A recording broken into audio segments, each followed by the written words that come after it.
gets a victory lap as well.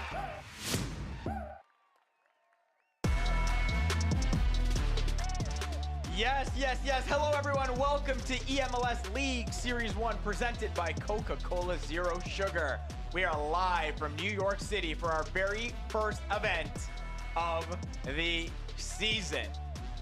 I'm Faisal Khamisa, happy to be joined by Dan Gaskin, Mike LaBelle, and Jillian Sakovich. Jillian, welcome to the squad. How you feeling? I'm so excited to be here. But Faisal, when you called me to come hang out, you didn't tell me I had to sit next to Mike LaBelle Yeah. Wait, you got a phone all call? day. Yeah, I'm sorry. I got a I don't few. even get a I got a text few. message. I got a few phone calls. You get a text, Mike, if you return my first one. Today, we get to crown our first champion of 2023. But that is not all. We have so many live viewer rewards for all of you watching at home. We have a contest running on Twitch where you can win MLS Store gift cards, DoorDash gift cards, and there are up to 60,000 FIFA points up for grabs. If you're watching on other platforms or channels, please come hang out on the MLS Twitch channel to enter. Here's how you can win. Throughout the show, you're going to see questions pop up on your screen from the Sport Buff extension. Now, you also must be logged in on Twitch to see the extension. The more you participate, the more correct predictions you make, the faster you answer, the more points you will earn. And you can participate on desktop or on mobile. At the end of the show, the top 10 on the leaderboard will be eligible for prizing. Restrictions do apply. You can see the panel below for contest rules. Okay, back to the competition. This is our 6th eMLS season. We've crowned 8 different champions throughout the years. Let's revisit last season, which saw 2 eMLS rookies take home some hardware. League Series 1 and League Series 2 both were played online, and in his rookie season for Toronto FC, Goal Machine took home the League Series 1 title after defeating Paulo Neto 4-3 in extra time. It was a wonderful game. And at League Series 2, another rookie, Lamps from Minnesota United, took home the trophy. He defeated Ex Verde. Lamps, by the way, still the youngest player in eMLS at just 19 years old. Then, at eMLS Cup at South by Southwest, it was our first LAN event in 2 seasons. Paulo Neto taking home the title for Atlanta United, defeating King CJ 5-3 in the final. The atmosphere was insane and electric in Austin, and guess what? We are going to do it again there in March. Hey, the best part about all of that is all 3 champions are actually back this season to defend their title. So let's take a look at the full list. 26 eMLS players, 15 returning to their clubs, 4 new transfers, but we'll talk about the 6 rookies. Maxi, Villamor, Don Barello, ThiagoCapo, CPT Bruno, and NR7 Dan. Who should we keep an eye on? Well, if we're going to talk about new introductions to the league, our first German player, Nicholas Razek, all the way from Europe, has played in the biggest and best leagues against the biggest and best players, and now he's got to do it across the pond in the biggest North American scene, and it is one of the most competitive leagues that we have in FIFA. It is not going to be an easy ride, but he's definitely going to give it a good go. Michael Bell. And I can foresee the narrative that all of you are going to push that we have rookies, but they're not really rookies. Well, I want to talk about Bruno, who I feel is a true rookie, not only eMLS, but competitive FIFA, and he's been causing a lot of upsets online. So my big question, and I might be on the fence a little bit, can he do it in a LAN environment? Can he do it in person? At least no one can say we don't talk about Bruno. Jillian, who stands out to you? Covered this guy for a while. Not a new name to many, especially in Mexico. A Monterrey native, a top 8 finisher at the E-World Cup. So now he's at the LA Galaxy. So he's looking to make a name for himself beyond Mexico. And that is going to be what he is out to do this season with Villamor. Yes, Villamor, one of the 6 rookies. All right, let's take a look at the eMLS Power Rankings presented by Avant and see which rookies made the list. Now, you win eMLS Cup, you're probably going to end up number 1, so no surprise, Paulo Neto, the 2022 champ, is there. Now, at 2, 3, and 4, all champs from last season or runners-up. And then, Mike LaBelle, things get interesting after that 4 spot. It gets highly debatable. It just depends on your maybe personal preference. NR7, Nicholas Razek that we talked about with Dan here, of course, had a lot of success overseas. Haven't seen him in eMLS. Joksan and Maxi, that is a duo, a tag team that's had a lot of success in the 2v2 competition, but we haven't necessarily seen that success out of Maxi just yet in the 1v1. George Adamo, we have an eMLS champion. He switched to another club now. Duel still very consistent last year. We'll be able to replicate that this year. And then AlanAvi, one of the most emotional, most likable. I'm looking forward to the pop-offs. I already know that they're putting together some sort of highlight package with AlanAvi. He promised me trash talking today, by the way, guys. Just throwing that out there. All right, now that you know the players this season, let's take you through the league format for 2023, where we have 3 events in total. At League Series 1 and 2, there's a new way to qualify. A few days before each event, all players compete in online qualifiers. After that, the top 4 move directly into the League Series bracket. The remaining players then battle it out the day before on LAN in a group stage format to determine the 8 players who get to join them. At both League Series 1 and 2, 12 players qualify and compete head-to-head in a single elimination bracket for a $25,000 prize pool. Then, at our 3rd event of the season, eMLS Cup, all of the online qualifier matches are tallied up to form the overall table. The top 11 move right into the eMLS Cup bracket. The remaining players compete in a last chance qualifier for the 12th seed. At eMLS Cup, the 12 players who qualify compete in a single elimination bracket with a $50,000 prize pool up for grab. That's not all. First and second place also receiving direct seats to the EA Sports FIFA 23 Global Series playoffs, and the 3rd and 4th place finishers receiving direct seats to the Global Series play-ins. All of them get a chance to then move on to the FIFA eWorld Cup and be crowned the undisputed best FIFA player in the world. Did I hype that up enough? You did a good job there. I like the hesitation. Every time. You built the moment. It's better each year. It does.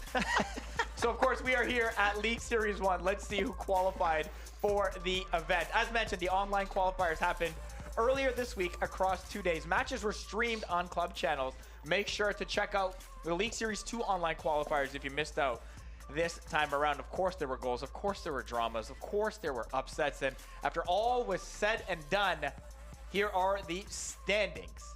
Now, all players played 13 matches online. The top 4 qualified directly to League Series 1 bracket. They also get a first round bye, which is huge. It's Lamps, it's George Adamo, it's King CJ, and it's the rookie Bruno. 3 guys that have been there, and 1 guy that's trying to make a name for himself as well. Then, the remaining players traveled to New York City to compete yesterday on LAN in a group stage format to determine the 8 players joining them. These matches were all streamed on club channels as well. And again, the results and the rankings in the groups flipped from every game. Here are the final standings from the 4 groups, with the top 2 advancing from each. Goal Machine and Cisse from Group A. Another tight matchup there. Joksan, comfortable as can be, with ThiagoCapo joining him out of Group B. It's Paulo Neto, the champ, moving on in Group C, and our 7 there as well, and AlanAvi. Mike mentioned it. You wanted the emotion. You saw it from him yesterday. He is sitting atop that group with Lou joining him in today's event. So here it is, the League Series 1 bracket. 12 players competing for a $25,000 prize pool. We have 4 rounds of matches, all live here today. The first round is 1 leg, but the rest of the rounds are all 2-leg matches. Dan, left side, break it down. Oh, we've got a League Series 1 and League Series 2 champions on that left-hand side at the top. You've got Goal Machine first, though. He's got to get through Lou if he wants to play against Lamps. And I'll tell you what, that is not going to be an easy fixture if he's going to get there. But these 2 guys, they've played each other so much. There's so much history between the 2 of them. But Lou will be looking to try and change that narrative and try and get himself to the quarterfinals. On the other side of this left side, there's a lot of sides. You have got 2 of my favorite players in this league when it comes to the passion, their emotion. AlanAvi versus Cisse. Great to see Cisse making it here into the knockout rounds, but can he go any further? Can he get past AlanAvi? And waiting for them is this dark horse of Bruno. Can he do it on LAN? Is he just an online player? I think we're going to get a lot of answers when we get into those quarterfinals. Right side, Mike LaBelle. When we're looking at the upper portion of the bracket on the right side, of course, you've got Joksan and NR7, 2 guys that know each other really well, 1v1 and 2v2. They've been competing against each other. Joksan's always a player that travels really well, at least when we're talking about North Americans going over to Europe. And then whoever wins in that matchup, of course, is going to be seeing the George Adamu that is ever so confident. He told me earlier today that he feels that he's going to win the event, so it's a big statement, but you should be. If you're coming into the event, you've got the job done, you've been here before, and George is known as more of a LAN player. And then when we look at the lower portion of the right side of the bracket, we've got Paulo and ThiagoCapo, who is one of 2 players that has been undefeated thus far on the LAN side of everything. We're looking at ThiagoCapo and also AlanAvi have not lost in terms of LAN. And then King CJ, and if we could get it with CJ and Paulo Neto, I think the people might like that a lot. Just throwing it out there early. Yeah, that would be a cup final rematch right away. By the way, since we're playing through the entire bracket today, all matches are going to be happening at the same time. Do not worry, though. You can watch any game you want. For viewers on Twitch, we are squad streaming across the MLS channels. To enable, click the watch in squad mode button right below the video player to view all 4 games at once. We'll remind you again when the matches do ultimately kick off. Again, don't forget to follow the MLS channel on Twitch or use your channel points to unlock our eMLS emotes.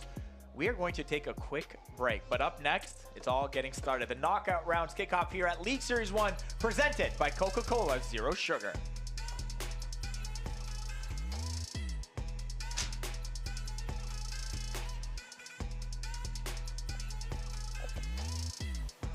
Strong intro, folks.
Welcome back to eMLS League Series 1 presented by Coca-Cola Zero Sugar. We're live from New York City for today's event. The players are nearly ready to go. We're about to kick things off with our knockout round. Now, all 4 matches are going to be going on at once. Let's take you through each of the matchups. For match number 1, it's 2022 eMLS Cup champ Paulo Neto from Atlanta United. He's taking on ThiagoCapo, the rookie for the Philadelphia Union, Dan.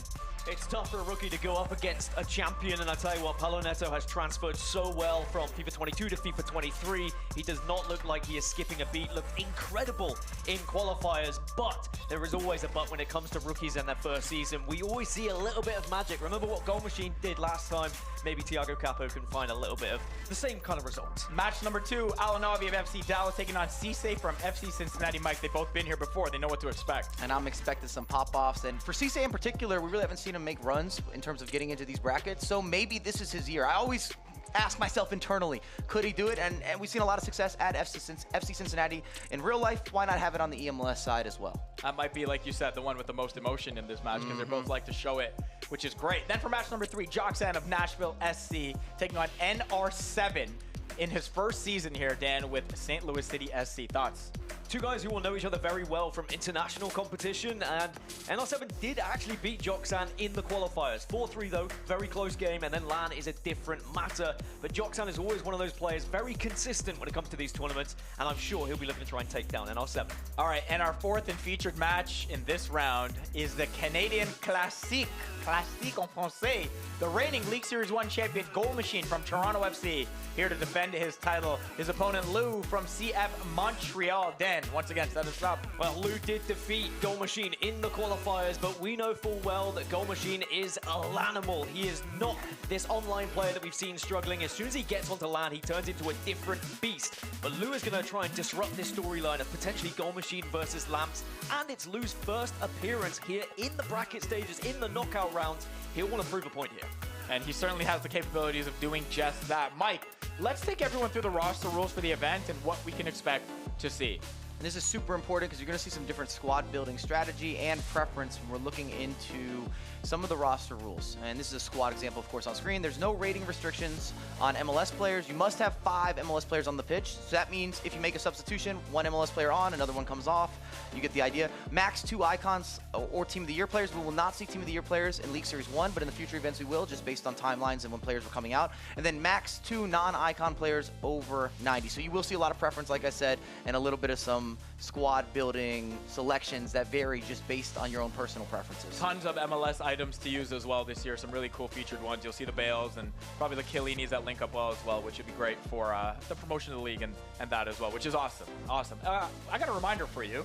It's in regards to a contest. I don't know if you've heard me say this already, but if you're watching on Twitch, you could win MLS Store gift cards, DoorDash gift cards, and there are 60,000 FIFA points up for grabs. I don't need to tell you what time of the year it is in that game cycle. You're going to want those points. To win, participate in questions from the Sport Buff extension. You can earn points that way. If you're watching on other platforms or channels, come to the MLS Twitch channel to enter. You also must be logged in on Twitch to see the extension. Now, at the end of the show, the top 10 on the leaderboard will receive a whisper on Twitch to claim their prize. Restrictions do apply. You can see the panel below for contest rules. Oh, we are here, my favorite part of the entire broadcast. It is now time for pre-match predictions presented by Avant. And to warm us up, we, Jillian, Dan, and myself had a little prediction ahead of today just to guess what time Mike would show up to the event. And I'm happy Who was closest? I'm happy to say, no, we were all so wrong Hair that and it didn't matter. Hair and makeup actually Hair and won. makeup actually got it correct. And they don't even know Shout you. out to hair and makeup. Yeah, it's because they don't know you that they were able to get it right. Sorry, do we have the records from last season? I don't know who was the first, I can't, I'm squinting. Can you help me out? Who was the best record last season? You were the best. Oh, thank last you. season. Oh, yeah, I was the best last season. Thank you. Do you know why? Because I'll Goal Machine clap for you, performed. Oh, we're Yeah. actually out of time. We're actually out of time. We yeah. actually have No to reasons. just go make our picks right now as well. By the way, you can also make a prediction by voting in the Sport Buff extension on Twitch. Okay. Do you like Jillian. self-love with Faisal today? Sorry, Mike. We don't have the time. My bad. Jillian, please start us off. Please start us Yeah. off. Who is Mike Lavelle to talk about self-love, Faisal? Unacceptable. Unacceptable. I'm going with Lou in this first match. I know maybe the eMLS scene isn't as familiar with him, but we are familiar with him. I think he's a bit of a silent killer, and I think he's going to make his mark today. Okay. She's calling him an assassin. I do think I think I said silent killer. I'm yeah. just listening to what you have to say. I Are do you, think, though? yeah, Okay. I feel like I'm hearing it proper. I do think the power rankings, having Lou at 20th, is a disrespect, and that needs to shift. But I'm not going against Goal Machine. I learned my lesson last year, so I'm going with Goal Machine, and I think Faisal's going to join me. Hey, don't spoil it. We don't know yet. We don't know, Dan. I think we know. Okay, yeah, no. It would be disrespectful of me to go up against a fellow European and not predict him, so I'm going to have to go with Lou, and I'm hoping he can back the Europeans. We've got 2 in this knockout stages, and I'm hoping they Should can we start a progress them. game of how many times we hear Dan Gaskin talk about being European? I swear he has an American passport. Every He's time you American, drink right? a Coke Zero. Yeah. This is going to be really tough for me, but my heart is saying Goal Machine. Say it. Toronto FC. I can do it in English as well. That's the English-speaking country as well. But listen, all I know from my history of living in Toronto is anytime Toronto and Montreal go up in anything, anywhere, it is tense and it is tight and it can go in any which way. But I will lean towards Goal Machine and TFC just to confirm that here again. Okay, thank you for your predictions. And Mike is with me, which I don't know if that bodes well, but that's okay. That's okay. Here's where you can watch each match this round. A reminder, all 4 going down at the exact same time. On the main stream, twitch.tv/MLS, that's where you're going to see Goal Machine versus Lou. On MLS 2, you're going to get AlanAvi versus Cisse. MLS 3 has Joksan versus NR7. And finally on MLS 4, Paulo Neto versus ThiagoCapo. We're also squad streaming on Twitch, so you can watch all games at once. Tap the watch in squad mode button right below the video player. That's it. That's all I got for now. Dan and Mike, it is your turn. We are ready to go. Take it away with the call. Yeah, the players are just about ready. One thing I really want to add, very important, here in the first knockout stage, it is going to be one single leg of FIFA. Once we then get into the quarterfinals, that's when we start to get into 2 legs of FIFA, where I would say most of these players are a little bit more comfortable. That's your more traditional style of FIFA tournaments. Do you think that makes a difference here in this first knockout stage that we're playing one leg, Mike? Definitely, because if you start slow, it's likely you won't have enough time to have that resurgence or to forge that comeback. So you kind of need to get off to the a forward momentum. And we know that some of these pros, even the guys that do go far in tournaments, don't always have the best initial 20 or best initial first half. Well, you can see Lou on your screen. As I mentioned earlier, this is his first time appearing in the bracket of the MLS. He was debuting previously, but now this is his chance to show his experience, show what he can do coming in as 5th seed. And I'm sure that he wants to prove a point here, because as Mike said, in the power rankings, all the way down in 20th position, a little bit of disrespect perhaps, but it's not going to be an easy road, Mike, going up against Goal Machine. As I mentioned, he is a Lanimal. He is a guy who thrives in this kind of environment. Why do you think that is? A lot of times it comes down to focus, and it's difficult sometimes to replicate the adrenaline that you get from a LAN environment versus online. I've competed in both plenty, and I've always considered even myself to be much better on LAN, and a lot of it was motivation. Sitting in your room or sitting in your office, or even if you have maybe a gaming specific space with what some of these organizations have esports set up, it just doesn't always replicate when you're standing or sitting across from somebody and you hear the commentators, you've got a live audience, you've got a crowd, you've got someone yelling at you, you're barking back, that pop off, that energy. There's only one way to really be in that moment. Well, we'll see whether Goal Machine can find himself in that moment. Can he find the same form that he had from League Series 1 last year, where of course he was able to find success, and he will try and replicate that here today. But we are underway then, eMLS LS1 here in live from New York, and a huge opportunity for both these players to start their run in this competition. Goal Machine is going to be kicking from left to right, and then Lou from right to left. 2 players who like to be aggressive, like to take shots, and really apply the pressure to their opponents, Mike. And I would say off the rip, a quicker pace game, a more offensive, more free flow, fluidity would benefit someone like Goal Machine, and then additional structure would be beneficial for Lou. Chance here already, but what a save. And that is going to be such an important moment, because it could have been an early start for Goal Machine, but he's already applying that pressure that I was speaking of, and always has an opportunity when he gets in the final third to really create some drama here. Tries to get the pass through, but Chiellini defending well. I think we're going to see a lot of these MLS players make a huge impact in some of these games, Mike. Absolutely, especially the end of era Bale, and you're going to see Chiellini again in the midfield really controlling things. He fills in well for that holding midfield role, even with the chase back. So some of these upgraded items just give you a mandatory feel as you have the... Nice chance here. Ronaldo will get on the end of it, does just bully the defender off and gets back to Mbappe. Got a twist and turn in the box now.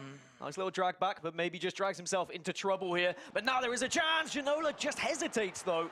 And that could have been the chance again for Goal Machine, but he's definitely in the ascendancy, Mike. I think he did a tad too much there. He had the breakthrough on multiple occasions, just let it rip. Even the extra pass was open, and additional skill moves, and maybe the wrong skill move as well with the drag back. It's a little bit slower, some of the execution.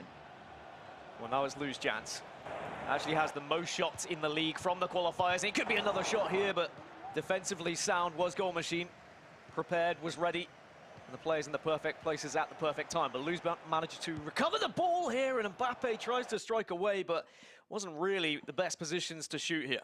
And I've always been a believer, even more so at the LAN environment or the LAN stage, that it's more about quality over quantity. So even if Lou has the most chances created, it's still a matter of conversion and being clinical, because often you get less and less chances when it comes down to the nitty-gritty, being in those final stages or those big moments that only a LAN really brings in comparison to maybe pumping through a bunch of online matches. We talk about those qualifiers. You play a lot of games. Here, it's one and done, potentially.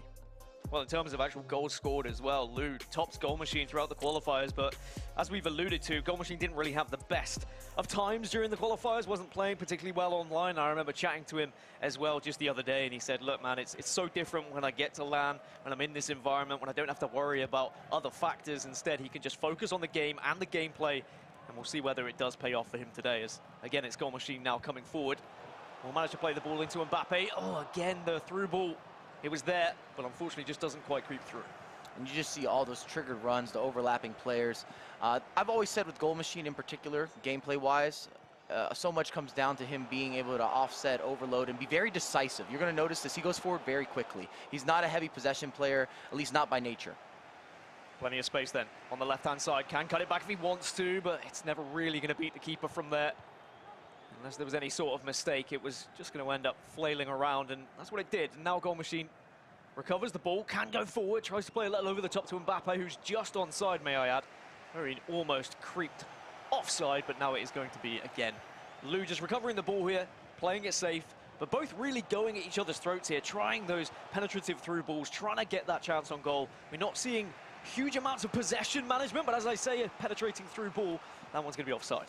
And if we track back, if Lou had a traditional lefty instead of Hakimi there as a fullback, I actually think that would have been the opening goal. It didn't have that curvature that was needed kind of to push it away from the goalkeeper. Speaking of Hakimi, he's on the right-hand side here for Goal Machine. Plays it inside to Bale.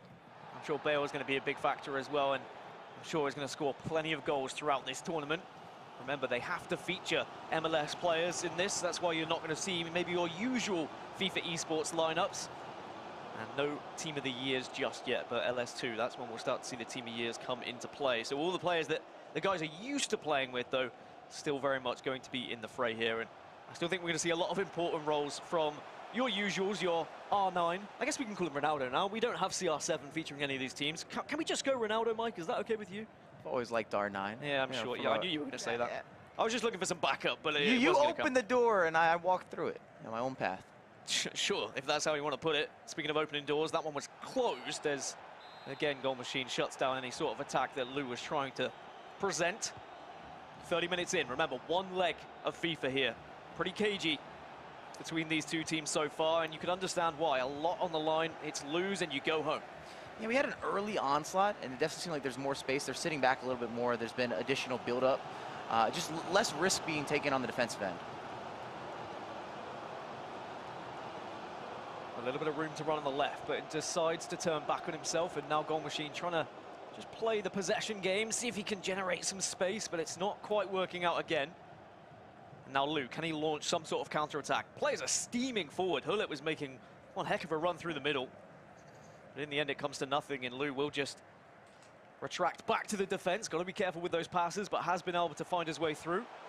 And now can use this right-hand side with Gareth Bale. Needs some assistance, though. Needs a little bit of help. Does find it. Jones comes up, and it's going to be blocked. It's going to go for a throw-in, but Lou looking like he's trying to break through here. And if he can frustrate Goal Machine a little bit, hold on to the ball a bit more, try and create that mistake, but no, he doesn't, because Goal Machine steals it away. I wouldn't be surprised here if Lou does a bit of a recycle, maybe tries to hold this for the last opportunity for the half. It's something that's a tale as old as time when it comes to FIFA esports. Try and get that last attack, whether it be the first 45 or whether it be the second. It can be so punishing if you go forward and then you lose the ball and you get countered, but you can make sure that that counter does not happen, providing you hold on to that ball. And it's something a lot of players are doing. Whether Goal Machine's going to do it now will remain to be seen. It will be highly dependent on whether there's an opportunity that just presents himself. You can see Lou now sitting back, switching between players to try and stop any sort of easy pass.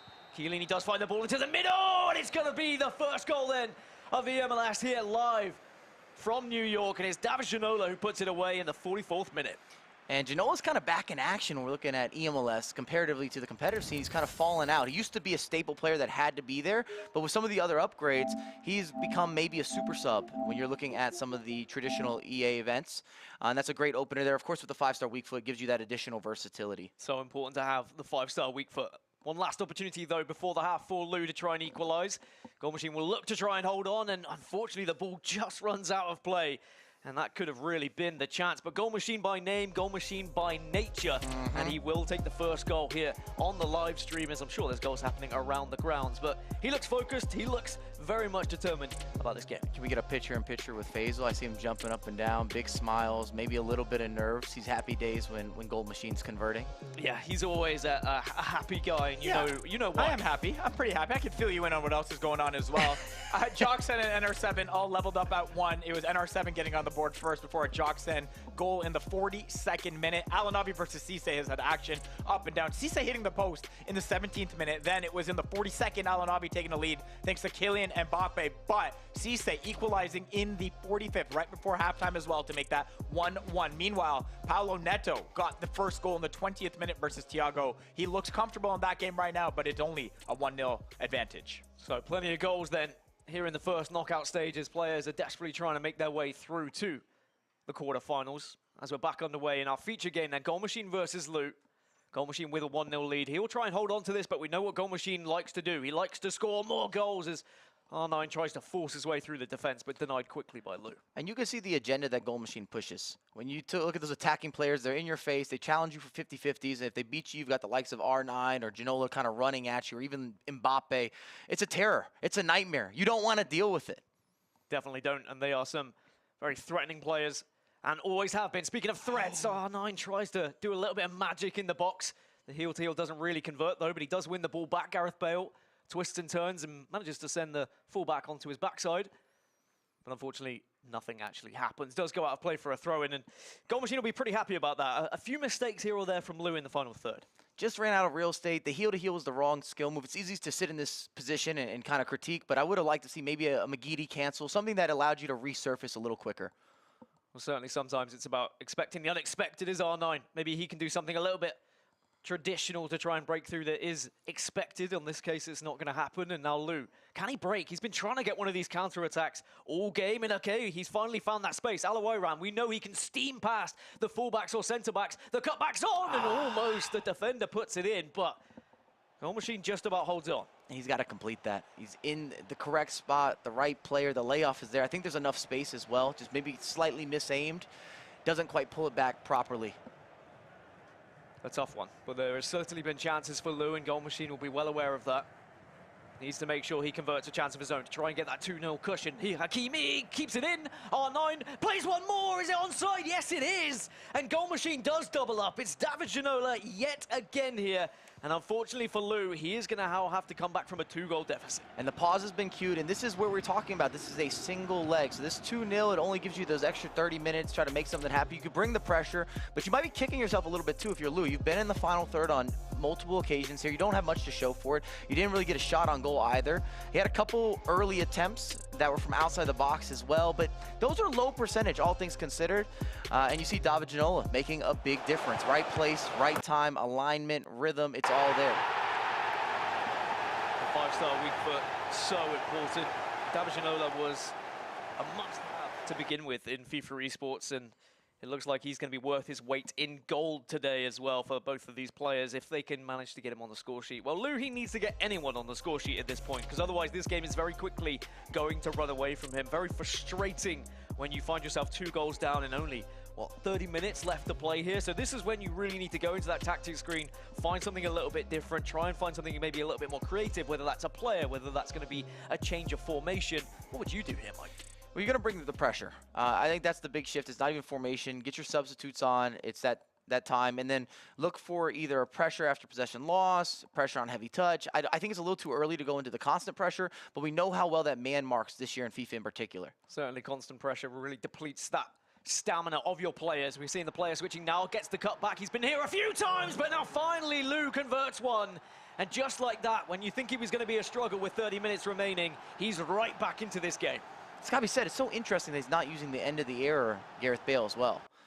He had a different variation there, and this is the response he needed. It gives him plenty of time, takes some pressure off. You don't have to rush your gameplay. I think he's not available until LS2. Similarly to the Team of the Years, as almost manages to find the back of the net, but just goes over. Certainly warning signs for Lou, but now again, they can return to the pause screen. They can return to the tactics, whether that's going to be big changes now coming from Goal Machine to try and hold on to this lead. That's one of the worst things that could have happened to Goal Machine after taking it 2-0. I would say the worst thing is to concede basically off the kickoff. Wonderful composure there from Lou with the extra pass for the layoff. You can't miss from that type of position. And if there is one critique to Goal Machine's gameplay, he's somebody that always goes forward. He's not really known for holding the ball. He's not known for his game management. He's known for scoring goals, hence the name. And he likes to be very direct with his play. You're going to see a lot of fast build-up. And this is one of those situations where if he doesn't add to the lead, he might leave space for some of those counterattacks. Well, I remember yesterday in the qualifiers when he was up by 3, and then suddenly it was 3-3 in the 60th minute. He really threw away a lead, and he said he was very frustrated about that experience. He needs to maybe learn from those mistakes and control the game a little bit here. And maybe we're seeing an element of that now.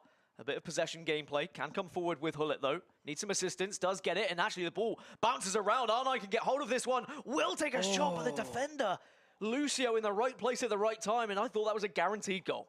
Well, he was adjusting for some of the goalkeeper movement. It just bought him enough time for Lucio to get in the way. Chiellini, he'll have a pop in its time. Green. Again, though, Coronel worth his weight in gold between the sticks here as AlanAvi now manages to steam past one, plays it back to Mbappe. So much pace. Wow! What have we just seen?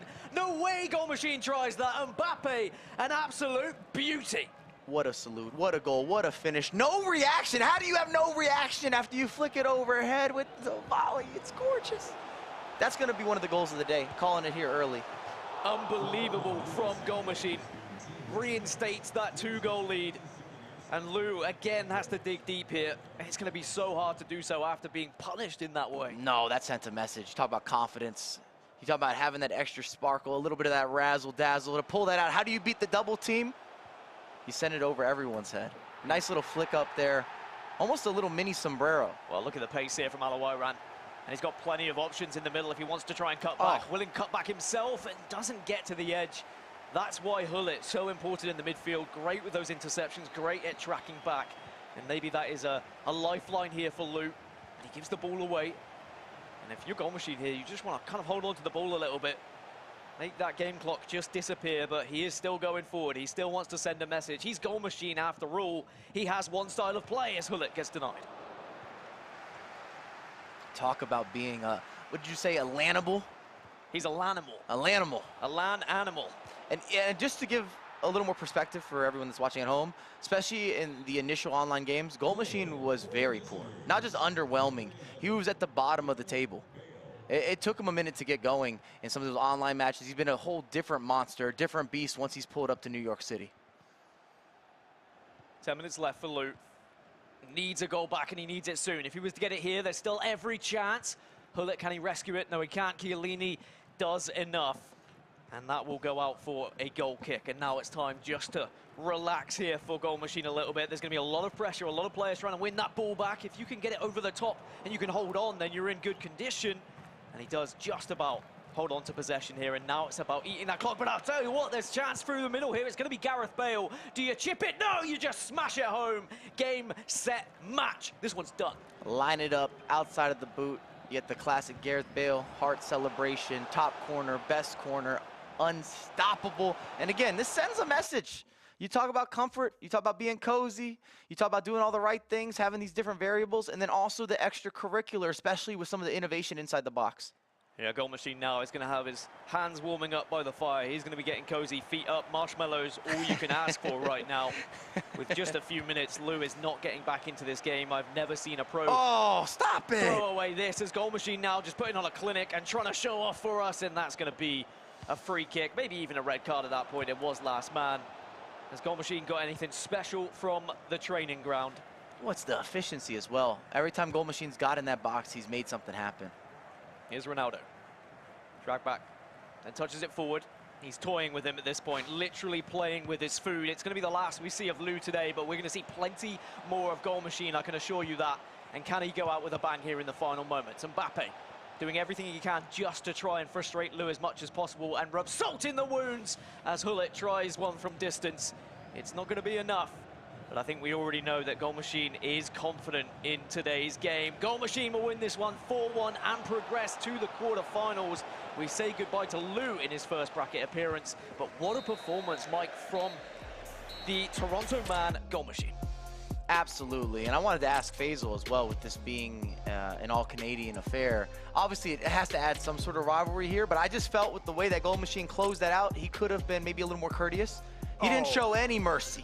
He was looking for a fifth. My friend, Toronto versus Montreal, it could be a walking competition, and someone would find a way to rub it in a little bit more, and that's just it. Look, it's all on the field, it's all part of the game, but Goal Machine, like you said, Dan, he's here to make a statement. He really is, and you've got to be impressed with that performance. It was a little bit worrying when he went 2-0 up and instantly conceded that goal, and I was thinking, okay, is this going to be the same Goal Machine we saw online, the one who can throw away these leads? But no, he answered back almost instantly himself, showed why he is one of the favorites to try and retain his LS1 championship.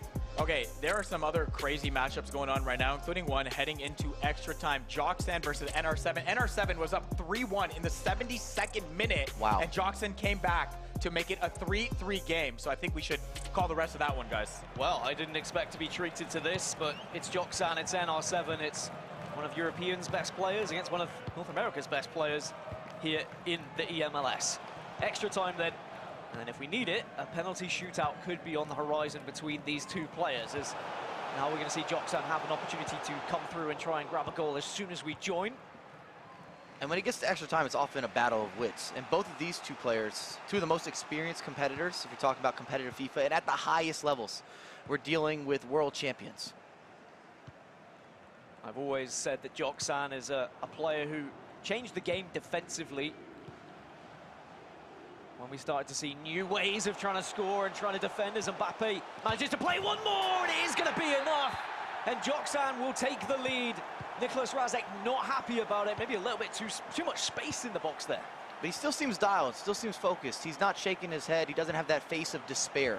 It's got to be said that was wonderful work from Joksan with isolating a matchup with Mbappe, who's then laid it off to R9. Could be an opportunity here as well. Takes it down, oh, beautifully off the chest. Back-to-back goals.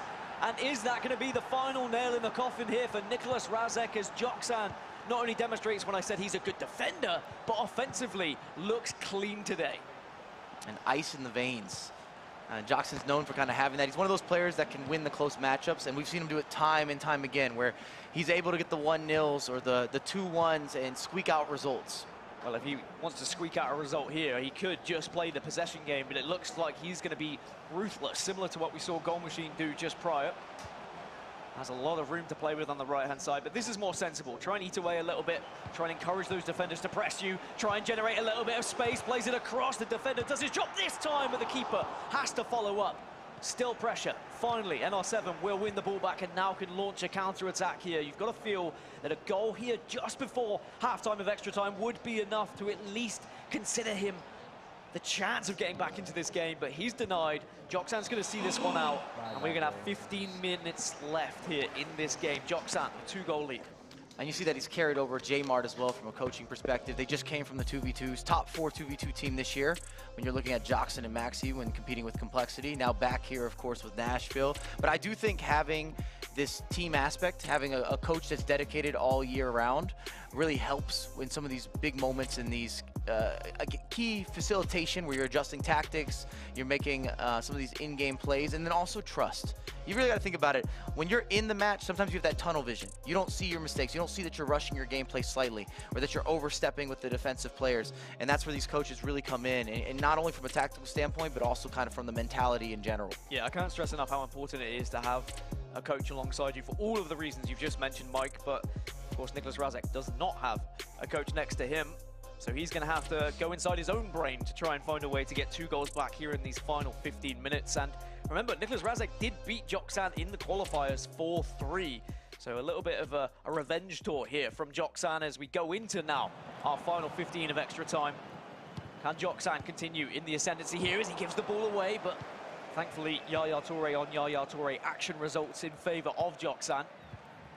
We didn't see Yaya Toure in the previous games Mike, but now he is very much featuring as Joksan can try and do even more damage here. It's to the back post, maybe a questionable option, but perhaps he saw something that we didn't. Instant reply there from NR7.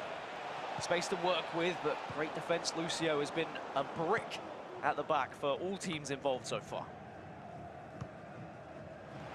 Big looping ball, left-hand side. Lots of space for Joksan again. Does he go back post? No, it's just easy as you like in the middle, and that's going to be it. You can't see anyone coming back from 3 goals in 7 minutes.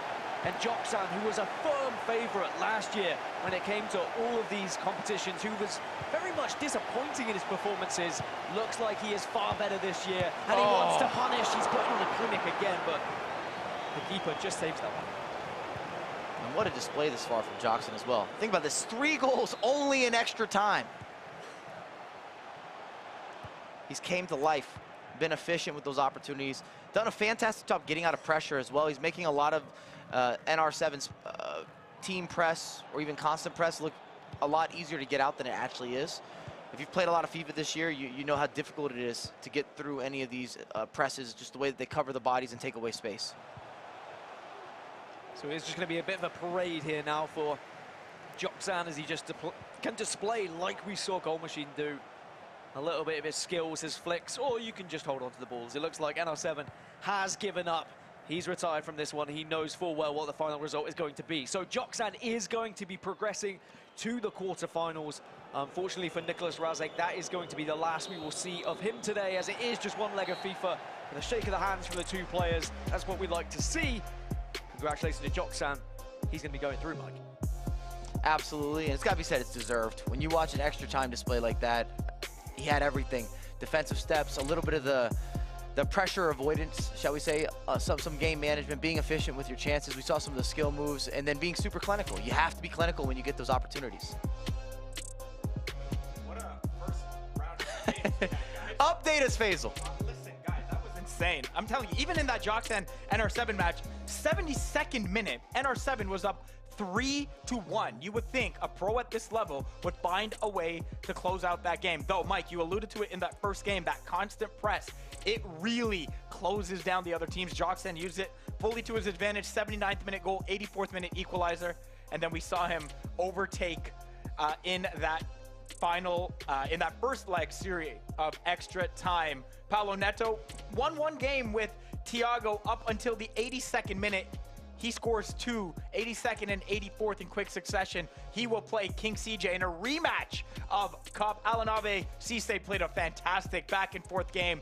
AlanAvi did have a 3-1 advantage at one point. Cisse made it close, but couldn't get all the way back. And then, of course, our featured matchup, the one you guys called in its entirety, Goal Machine 4, Loot 1. He will play Lamps. That's League Series 1 champ versus League Series 2 champ, guys. It's what we wanted to see, wasn't it? We wanted to see LS1 versus LS2 again, and remember when we saw Lamps actually take the trophy, he did beat Goal Machine on his way to it at the same time. So a lot of history between those 2 players, and I'm sure whoever wins that, big favourite to go on and win the entire thing, that's for sure, especially on this side of the bracket. But shout out AlanAvi as well for taking down Cisse. He's now going to have that matchup we were speaking about. We get to see Bruno finally in action on LAN and seeing what he can achieve. The precedent set, Mike, in terms of ability and tension, that was tense, man. Absolutely, and just look at these quarterfinals. I mean, pick a game. We've got Lamps and Goal Machine. I can't wait. Adamu versus Joksan. That's been a matchup that's been a constant in North America. And it's got to be said that Joksan has kind of been a bogey player for Adamu. Been very difficult for George to get past him. And then King CJ and Paulo Neto, the rematch of all rematches. Bring that on. Unbelievable, unbelievable first set of games done. And again, we are just getting started. Let's head over to Jillian. Oh, we're going to head over to Jillian in a minute to get an interview, of course. But in the meantime, and in between time, we will continue to talk amongst ourselves about the quality we just saw. Let's focus on the Goal Machine matchup, Dan.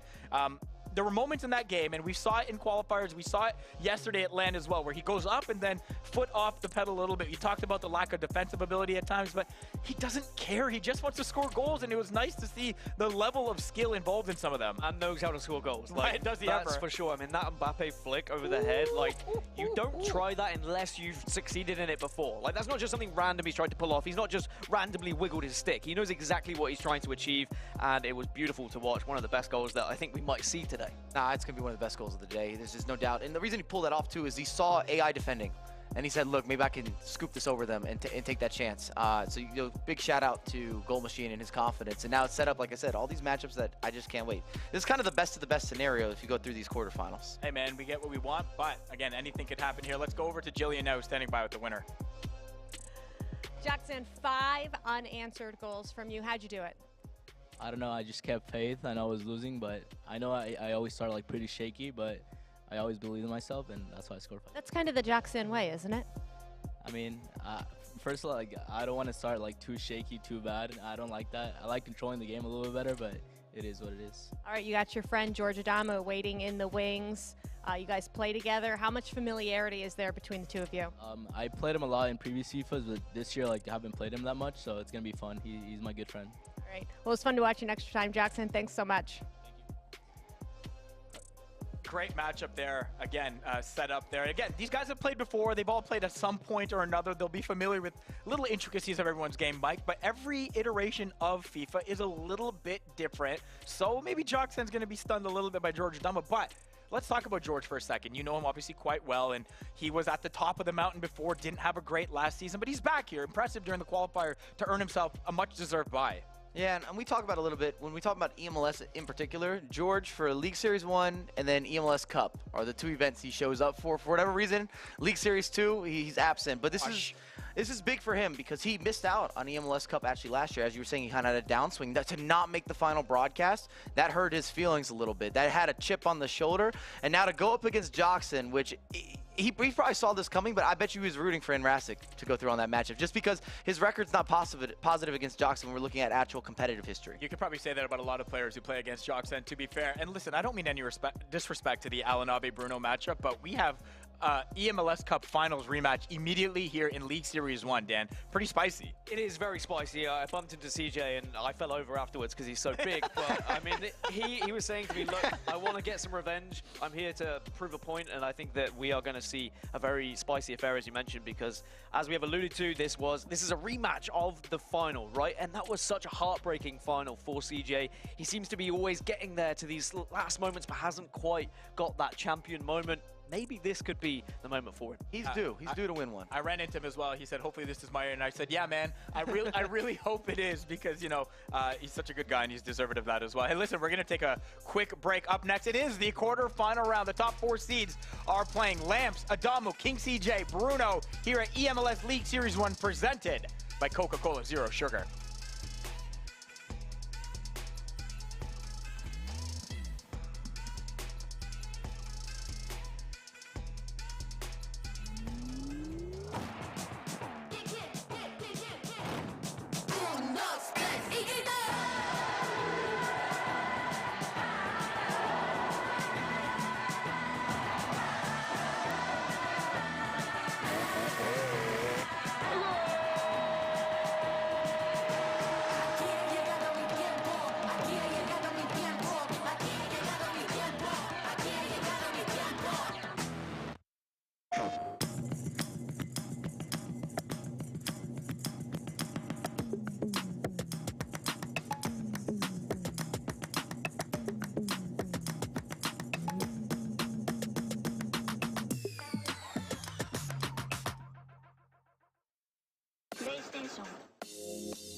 Hey, welcome back to eMLS League Series 1 presented by Coca-Cola Zero Sugar. That's what they're all playing for, that trophy in the middle. We are live from New York City for today's event. We just finished our first round. 4 players are moving on, getting set for round number 2, where things get just a little bit spicier. Hello, everyone. Welcome back. Basil Kamisa, Dan Gaskin, Michael Bell, Jillian Sakovitz hanging out.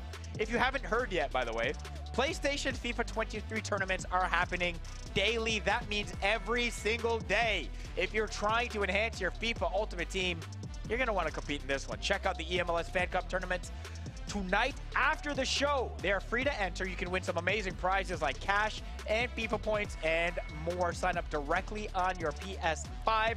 eMLS Fan Cups will run from 8 p.m. to midnight Eastern tonight, right after our final match. Jillian, I got a question for you.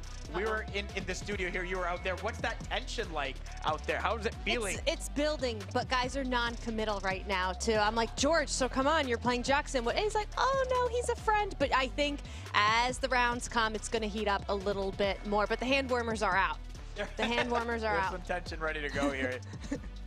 I don't believe in George being friendly. I don't believe it. Did you see George is always friendly. There was a clip that went out there that he two-footed someone in a football game. Hey, George. Was it you? That guy has a family. Was it you? It wasn't me. I'm glad I wasn't playing. I don't want that type of treatment. Yeah, you wouldn't have the ball at your feet. He might throw a controller at Joksan. I'm just saying, keep the camera dialed on that guy. Joksan always calm, cool, and collected. It could be the first round or the last round. He's going to act exactly the same. That's not the truth for George, though. That's all I'm saying. That's all I'm saying. I'm excited for that one. If you don't know where we are amongst the event right now, let's show you the bracket and fill you in. Again, an unbelievably tense first round we had, and it sets up some wonderful matchups. In your top corner there is Lambs and Goal Machine. That's League Series 1 and League Series 2 champion going head-to-head in the quarterfinals. And then it's Bruno versus AlanAvi. Passion versus the rookie. Let's see what we got there. And then Adamu, Joksan, 2 friends. You heard from Joksan. We kind of gave you the Adamu perspective, I guess, on his behalf. Should be another great matchup. Adamu with the bye into this matchup. And then, my gosh, Mike, King CJ, Paulo Neto. Remember how tense Cup was last year with these two? We didn't know who was going to win. I'm fairly confident our predictions were split. I'm fairly confident even I, who is amongst the best in our predicting group, got this one wrong. And just, sorry, unrelated. It was in the script. I had to say it. It's going to be a fun 4 sets of games here again. I can't wait. I'm looking forward to you. I need your help here because you've got the focus. There's 4 monitors over here. They can't see this, but I'm looking at Faisal for updates as Dan and I are focused on the main screen. No, these guys don't know. I'm writing every goal, every post, every miss, every opportunity. Then we got to be diligent here. I'm here to fill you guys in when things get tense and when things get tight. And if that first round was any indication, we know it's set to be just like that again. How's your voice? A lot of goals to scream for in that first round, but it's marvelous.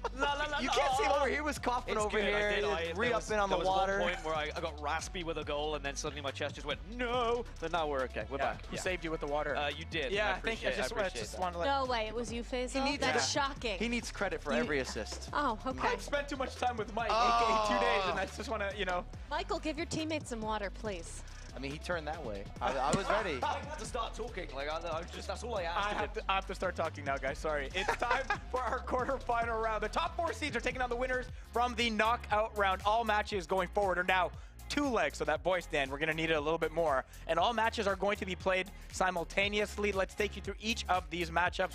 Again, match 1. 2020 eMLS Cup champ Adamu in his first season with the Sounders, taking on Joksan of Nashville. Dan. Yeah, well, I'm not going to go down the route of, oh, they're friends, this is going to be friendly, they're going to take it easy. Love no, that. These guys are going into each other. They want to get to the semi-final. They want to be champions. They both have a point to prove, and they both have the ability to do it as well. Match number 2, Bruno in his rookie season, Mike LaBelle with the Portland Timbers taking on AlanAvi of FC Dallas. This is the test that I've been looking for. I kind of teased it at the beginning of the show, but Bruno doesn't have any LAN experience. Now we're there. You're in the room. All eyes are focused on you. I'm not saying that he won't show up. We just don't know. And then we do know with AlanAvi that he is a big game player. He's another one of those guys that's much better in person compared to online. And I feel that there's going to be a lot of reactions, and I hope the camera's focused on Alan. One thing I do know is that 22 in the eMLS power rankings, regardless of what happens here for Bruno, he is moving on up. Match number 3. League Series 2 champ Lamps of Minnesota taking on League Series 1 champs in 2022, Goal Machine Dan. You can't script this. No, you can't. I'm going to be keeping an eye on your facial reactions to try and gauge how this one's going whilst we're watching a different game. But what an amazing matchup this is. We did see Goal Machine and Lamps go up against each other during LS2. Lamps took down Goal Machine. Again, the revenge story is here for the GM, and I'm waiting to see whether he can come back here. And our 4th, Mike, sorry, you want to get That's not a typo. You see that Goal Machine conceded more goals than scored. Yeah. That's how different he is online than the rebrand to the Lanimal. Lamable. I'm trying to get in the LAN movement. Lanimal. You'll get there. 4th and featured match this round, King CJ of DC United versus Paulo Neto of Atlanta United. Man, what needs to be said here? We know what it is. What needs to be said? These are 2 players that you would predict that could be in the finals, and we're getting them in the quarters. I think this is a game where whoever wins is guaranteed to be the favorite. I know we said on the other side of the bracket they could be the favorite. No, this is our favorite because it is 1st and 2nd from eMLS Cup. Sure, it's a different game, but both of these have transitioned so well into this iteration of FIFA. And I would like to add one little, because King CJ got disqualification via the online qualifier, this is Palinato's 7th LAN game since being in New York City. So it's got to be said that he is comfortable. He's gotten a lot of practice, and we haven't seen King CJ in action whatsoever in terms of that LAN environment. You do wonder what the guys who did qualify with the bye will bring to this matchup. It'll be very interesting to see. Great point, Mike LaBelle. It's now time for our pre-match predictions presented by Avant, where we get a chance to predict the winner. The 4 of us will each make a pick. You can also do the exact same thing. Your prediction can happen using the Sport Buff extension on Twitch. So, who's 0-1? Oh, Dan, you are. Why don't you go first? Again, I should just not go against Goal Machine. It just happens every time, and I end up 0-1. Feel like you're going against last me. season. Last season was Goal Machine's problem. Let's look ahead. Let's look last ahead. season, I did have success with Paulo Neto, so I'm going to go with Paulo Neto. Also, he is the reigning champion, so why would you not go against him? Oh, I'm the loser, so I get to go too. Okay, great.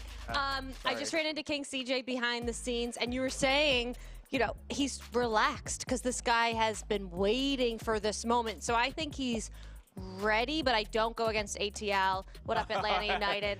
So I'm going Paulo Neto more because of my heart, but CJ seemed locked in and ready. Mike? He set that up well with a plot twist. Did. Yeah, She set did. that was up well. good. Nice. I was with you the whole way. Yeah. That was really good. I do believe that King CJ will get to a final this year, as we've seen him do in previous years, but it won't be this event, Palaneto. Okay, well, that means I will play spoiler in terms of perfect prediction. We won't do that. That's not fun. We need someone to go against the grain. And I do believe in King CJ as well. Again, a tremendous player. A guy on any day could beat any player anywhere. I believe that he can get it done against Paulo Neto. Either way, Dan's it was good. pick? Dan went with Paulo Neto. Atlanta. I like the Yeah, blank. he went with He's Atlanta got as the well. blank It's screen. okay. It's good. The English accent, some people that don't The understand, producer it's asked, hey, what was Dan pick? It doesn't matter. He's going to get it wrong anyways. It really doesn't That's matter. not good you for can us. throw an 0-2 there right now. Dan's European. Don't forget it. Hey, Did you say that yet? no, I haven't. Oh man, Dan's European, guys. Hey, guys. Here's where you can watch each match this round. Twitch.tv/MLS. King CJ versus Paulo Neto. MLS 2's got Lamps versus Goal Machine.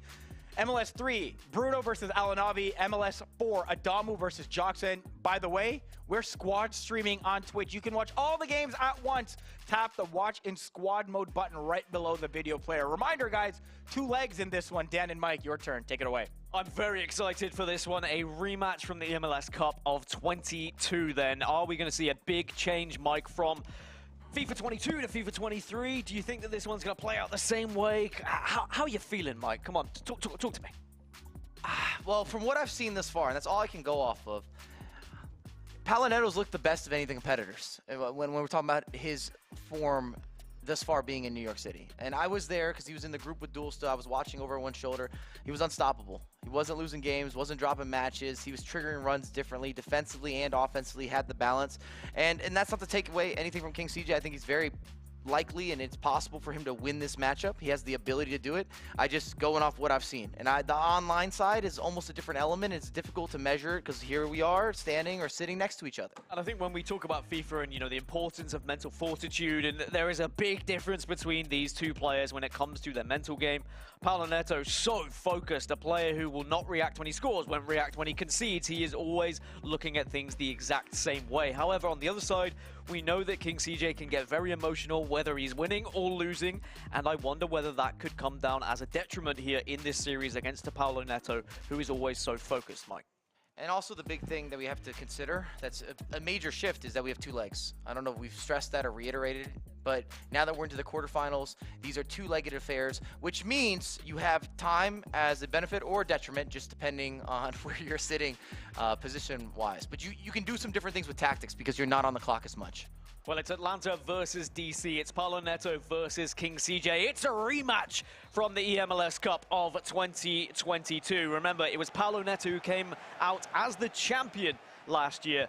And maybe King CJ is going to look to try and get his revenge early on, because remember, this is just a quarter-final that these guys are meeting. But as Mike LaBelle quite rightly pointed out, two legs of FIFA, so quite often we get a little bit of a stalemate in the first leg at times, where players are feeling each other out, trying to work out how things are going, or maybe there could have been a chance there, as King CJ almost broke through. Remember, Paulo Neto is going to be kicking from right to left here in the white, King CJ from left to right. But very excited to see how these two legs are going to go, Mike, and already there has been an opportunity, but it quickly gets stemmed, and now there's a through ball on the other side, and I tell you what, Gareth Bale, when you want him to bang him in, he certainly steps up to the plate. You want to talk about vision. What a through ball. And that was a threaded through ball as well, which is a little more advanced when you're adding in that additional modifier. You see it has a little bit different shape, goes into his pathway. Gareth Bale lines it up across the body again. You're going to see that Trivela animation, just gives you a little extra oomph. Well, Paulo Neto and Atlanta take the lead here very quickly. Will King CJ, though, respond almost instantly? Has the ball in the box, gets stolen away from him, though, by Yaya Toure. And now Paulo Neto can play the control game. This is the perfect scenario for Paulo and the way that he likes to play FIFA. He can play at his pace now, but apparently his pace is just absolutely bursting down the right-hand side here. Needs a little bit of support. Happy to take on the fullback, though, and does so. Now has assistance from Ginola, plays one more, good save. Defenders trying to scramble it away. Eventually the keeper will gather, but that was nervy moments for CJ. And you see the sharpness from Paulo Neto. Remember, he just came off the sticks, and that is a competitive advantage, at least in my mind. Coming in cold, even if you've played some warm-up games, it's not the same as that tournament feel, and you can just see Paulo Neto's moving a little bit quicker. He's moving quickly on this right-hand side with Ronaldo. Ginola now will smash it home, and the keeper, even with the goalkeeper movement, was not able to get anywhere near. And we talk about seeing, anticipating, vision, all the above.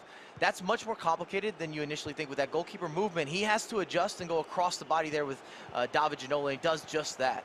Well, I said it might have been a cagey one. It might have been a stalemate in the first leg. It is everything but between these two teams. Paulo Neto has come out of the blocks hot. There's an attempt from over the top. Ronaldo might be able to just get hold of it. It's timed red, but it still goes in. And CJ, it's a lifeline. I don't know how it's gone into the back of the net. I tell you what, if I didn't see the red flash, I'd be praising it, but he'll take it every day of the week. Paulo Neto can't be happy with that. He's got to be saying that seems a little unlucky. It's against the run of play. It was kind of a bounce around inside the box as well. It wasn't beautiful build-up, but the finish works. And those are some of those R9 benefits.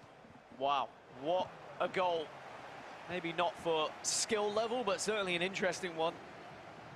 And King CJ will take it all day long, and it's whether now that's going to affect Paulo Neto. Is he going to be frustrated about that one? Will it change his gameplay a little bit? Because he was cruising at 2-0. And if he had gone into the second leg with the 2-goal advantage, or even just not conceding, a lot of confidence. It's over the top, and it's headed Goldwood, but fantastic save in the end. But it's a little bit of a different approach here from King CJ. He's trying some different things.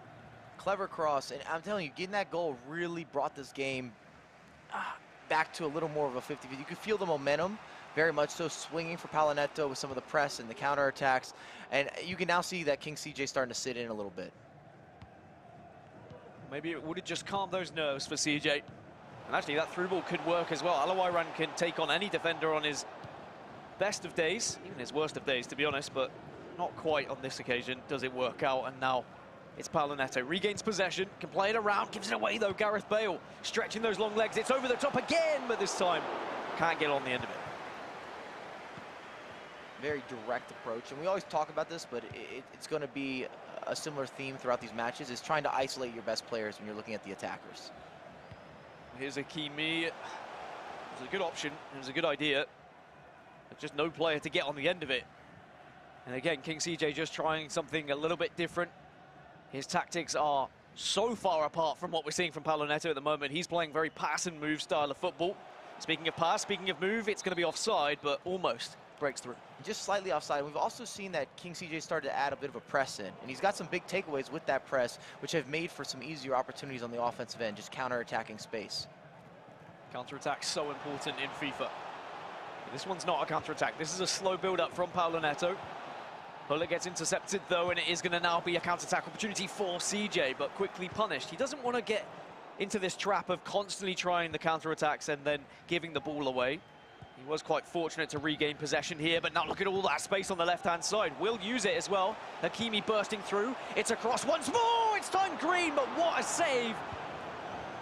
Unbelievable save, to be honest. That could have very easily been 2-2. Spectacular from Cornell, especially considering that's a green time finish. It's in the bottom corner. Somehow he gets a foot to it. It's over the top again. There is a clear strategy here for CJ, trying to punish maybe the height of the defenders, trying to take advantage of the height of his attackers. Keeper will be able to come out. Oh, I tell you what, that was a mishap, and Paulo Neto was almost able to take advantage of it. This is end-to-end FIFA as well. Neither of these guys are playing the possession game whatsoever with the build-up. Is Mbappe, does he just strike this across goal? Oh, he ball rolls first. It's calm, it's simple, it's wonderful. It's 3-1. You want to talk about the particulars, the intricacies. That ball roll gives him a little bit of an extra cushion with the angle, a small margin, and that's why Mbappe is able to touch that home. If he does not have that ball roll, I think the goalkeeper gets a foot to it, gets a hand to it, gets some sort of save. These pro players, they want to maximize the percentage chances of scoring every single time, whether that be with a skill move, whether it's the type of shot, whether it's greening. They've been through all of the numbers. They've crunched them to make sure that they can get those best opportunities to score. And Paulo Neto is certainly finding those ways. 3-1 at the moment. King CJ now again down by 2 and has to try and find something. Are we going to see another lofted ball through? No, this time it's on the ground. It's a nice spin, but it's not enough to beat the defender. It's going to be a corner, though. A simple grab for the goalkeeper. And again, this is going to be an opportunity for Paulo Neto to eat down the clock. It's also rare to see direct corner kicks with the current patch or the current variation of FIFA at the moment. Early on this year, we saw so many direct corners. Now it's going to be those short corners, those resurface as we go into halftime. Paulo Neto's got to be very happy. Might be a little bit disappointed to concede the strange R9 finish that came out of nowhere, but overall going up 2 goals, and then the way in which he's done it, the overlapping runs, the space, the chip through ball, some of those releasing plays, a lot of that additional wing that's open. Just looking back at that save, that could have been such a change in this game in this first 45. It was a clear strategy from King CJ where he was trying to play these lofted through balls, these crosses, gets on the end of it, times it green. What a save it was. Shout out to Cornell. Yeah, you've got to Might have a New York Red Bulls bias, but he's one of the best goalkeepers in the league. When we look at how important some of these MLS players are going to be, maybe that could be one of the standout moments. Faisal, what are you seeing elsewhere? Oh my gosh, guys, these games are insane. Okay, let's start with the Bruno AlanAvi game. Bruno with an early goal to go up 1-0, but then it was all AlanAvi. 2 goals, he's up 2-1. Lamps and goal machine is just back and forth, back and forth. Lamps scored in the third, and it's chance after chance after chance, but Lamps up 1-0 at the half, guys. Well, back on the way, second half of the first leg between our 2 previous finalists from eMLS Cup. And it's going to be Paulo Neto in the ascendancy here and has really been controlling this game, apart from a few over-the-top through balls from CJ. David Ginola, though, can just strike this one across goal. And at 4-1, suddenly this game is starting to slip through CJ's fingers. That's wonderful recognition from Paulo Neto. He saw a player switch error that attacks him with the step overs, and it puts him into that dangerous sequence where you can go across the body, you can hit the near post. Bale plays it inside. Kylian Mbappe! And I tell you what, this could be a bloodbath if CJ is not careful. 5-1 in the first leg. Paulo Neto is on a tear and is certainly putting on a performance here. And I've said this on camera, I've said it off camera, but I really think that Paulo Neto's in that discussion of being top 10 FIFA players worldwide. Not eMLS based, not just in South America, but just when you're looking at the complete scene. Oh, there you go, though. A lifeline, a chance, a bit of hope. 7 goals, Dan. 7 goals in 54 minutes. I tell you what, this isn't FIFA 22 anymore, and we are starting to see absolute goals galore between two players who very much know how to put that ball in the back of the net, but still a very commanding game for Paulo Neto. But I think that goal will just give King CJ a little bit of a spring in his step. That head is not going to drop as quickly because it is still within reaching distance right now. Well, I will say this as well, especially considering with the pace, unless Paulo Neto slows down, but he's not known to do that. We saw this online qualifiers. He was up 4-0 versus in Rasic. That ended up being a 4-all draw. And there was only 25 minutes left in that game. So it's very possible in this FIFA, and he doesn't necessarily know how to slow down. And 2 goals is light. You can make that comeback. We have a second leg. Mbappe steals the ball away. Ginola could play it across. Does so, regains the ball, manages to step across as well. Still has the ball somehow, but Lucio eventually will step in when maybe he should have a little bit earlier. CJ tries to play the ball out very quickly, but is immediately punished. Paulo Neto is looking for a 6th goal now. This feels like a one-legged affair, not a two-legged affair. Paulo Neto has been ruthless going forward. Has plenty of options in the middle there, but they are currently being marked now. Here's Yaya Toure joining the fray. And we'll see Bale strike, timed green. And it was almost a 6th, but not quite. Oh, it's got to be said, the ingenuity between the quick passing, some of the skill moves, the step-overs, the resurfaces, the recycles. It's been so impressive with Paulo Neto. A little bit of a razzle-dazzle, would you say, Mike? He's got everything that you could ask for. A little bit of that sparkle, sparkle, shine. That sounds like some cleaning equipment that I would purchase in the Yeah, he's UK. cleaning up everything inside the box. I'll tell you what, he is, and it has been a dominating performance, but, and I will put emphasis on that but, because King CJ did get that goal, he does bring it back to just a 3-goal deficit, and I think that you are right. I mean, we have seen a lot of leads thrown away in FIFA 23, not just in the eMLS, but in other international competition as well. So Paulo Neto needs to stay on top of his game here. He cannot afford to take his foot off the gas whatsoever. Otherwise, King CJ will take advantage of that. And you've got to remember, if that header had gone in, this game could have been completely different. But it is Paulo Neto from the corner with the chance to try and make it 6 still. Still plenty of time in this first leg and a second leg to come. Bale has been at the forefront of this attack for Paulo Neto. Plays it back to Hullet, but Hullet intercepts on the other side, and now here's the break for King CJ. And it's a good thing we're not an insurance company, because no lead is safe. Sometimes I don't know what to say when you come out with these remarks, but you are right. Just think I can't insure these leads. If you had an insurance company, I would not sign up to it. That is for certain Mike LaBelle. 5-2. 23 minutes left on the clock. Paulo Neto again just trying to break down this defense. CJ has been a little bit better at the back in these last 15. It might be in Paulo Neto's best interest to start to slow up a little bit. Slow it up as he says that. Ginola's trying to bundle his way through. I know he doesn't know slow it up. He doesn't know change of speeds. He doesn't know game management. He's just going forward often and active. It's the Brazilian way.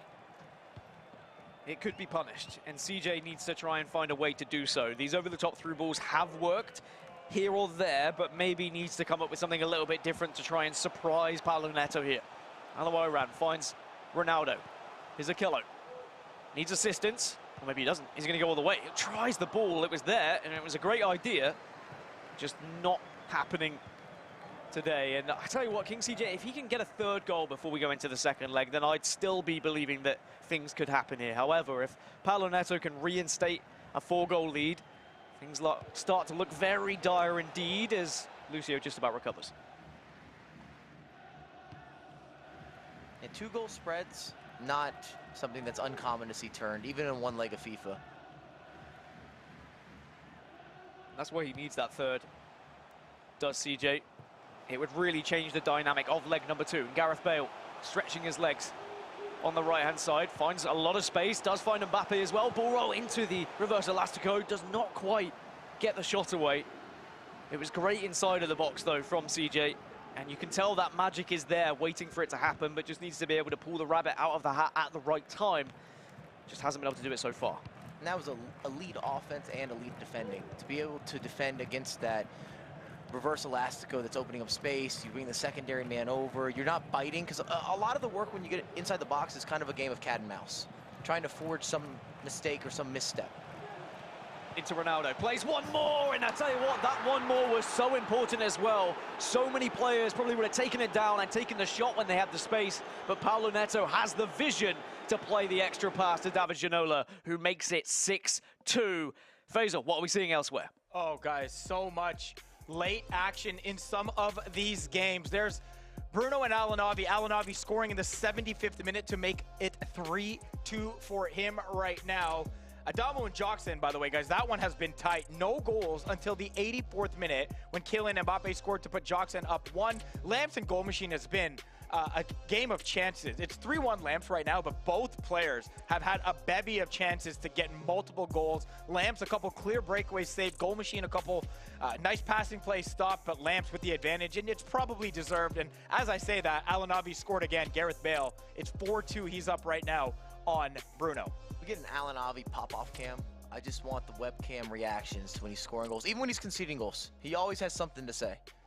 Well, AlanAvi finds himself 4-2 up. We were questioning, is Bruno going to be able to do it on LAN? And I don't want to say he doesn't deserve to be here, because he definitely does. He played incredible in the qualifiers, and you know we will still remember him going into the next. But AlanAvi looking to try and maybe take advantage of some of the rookies' new abilities, or maybe lack of, when it comes to LAN. As elsewhere you can see on the left-hand side of your screen, it was almost another goal there for King CJ in the final moments.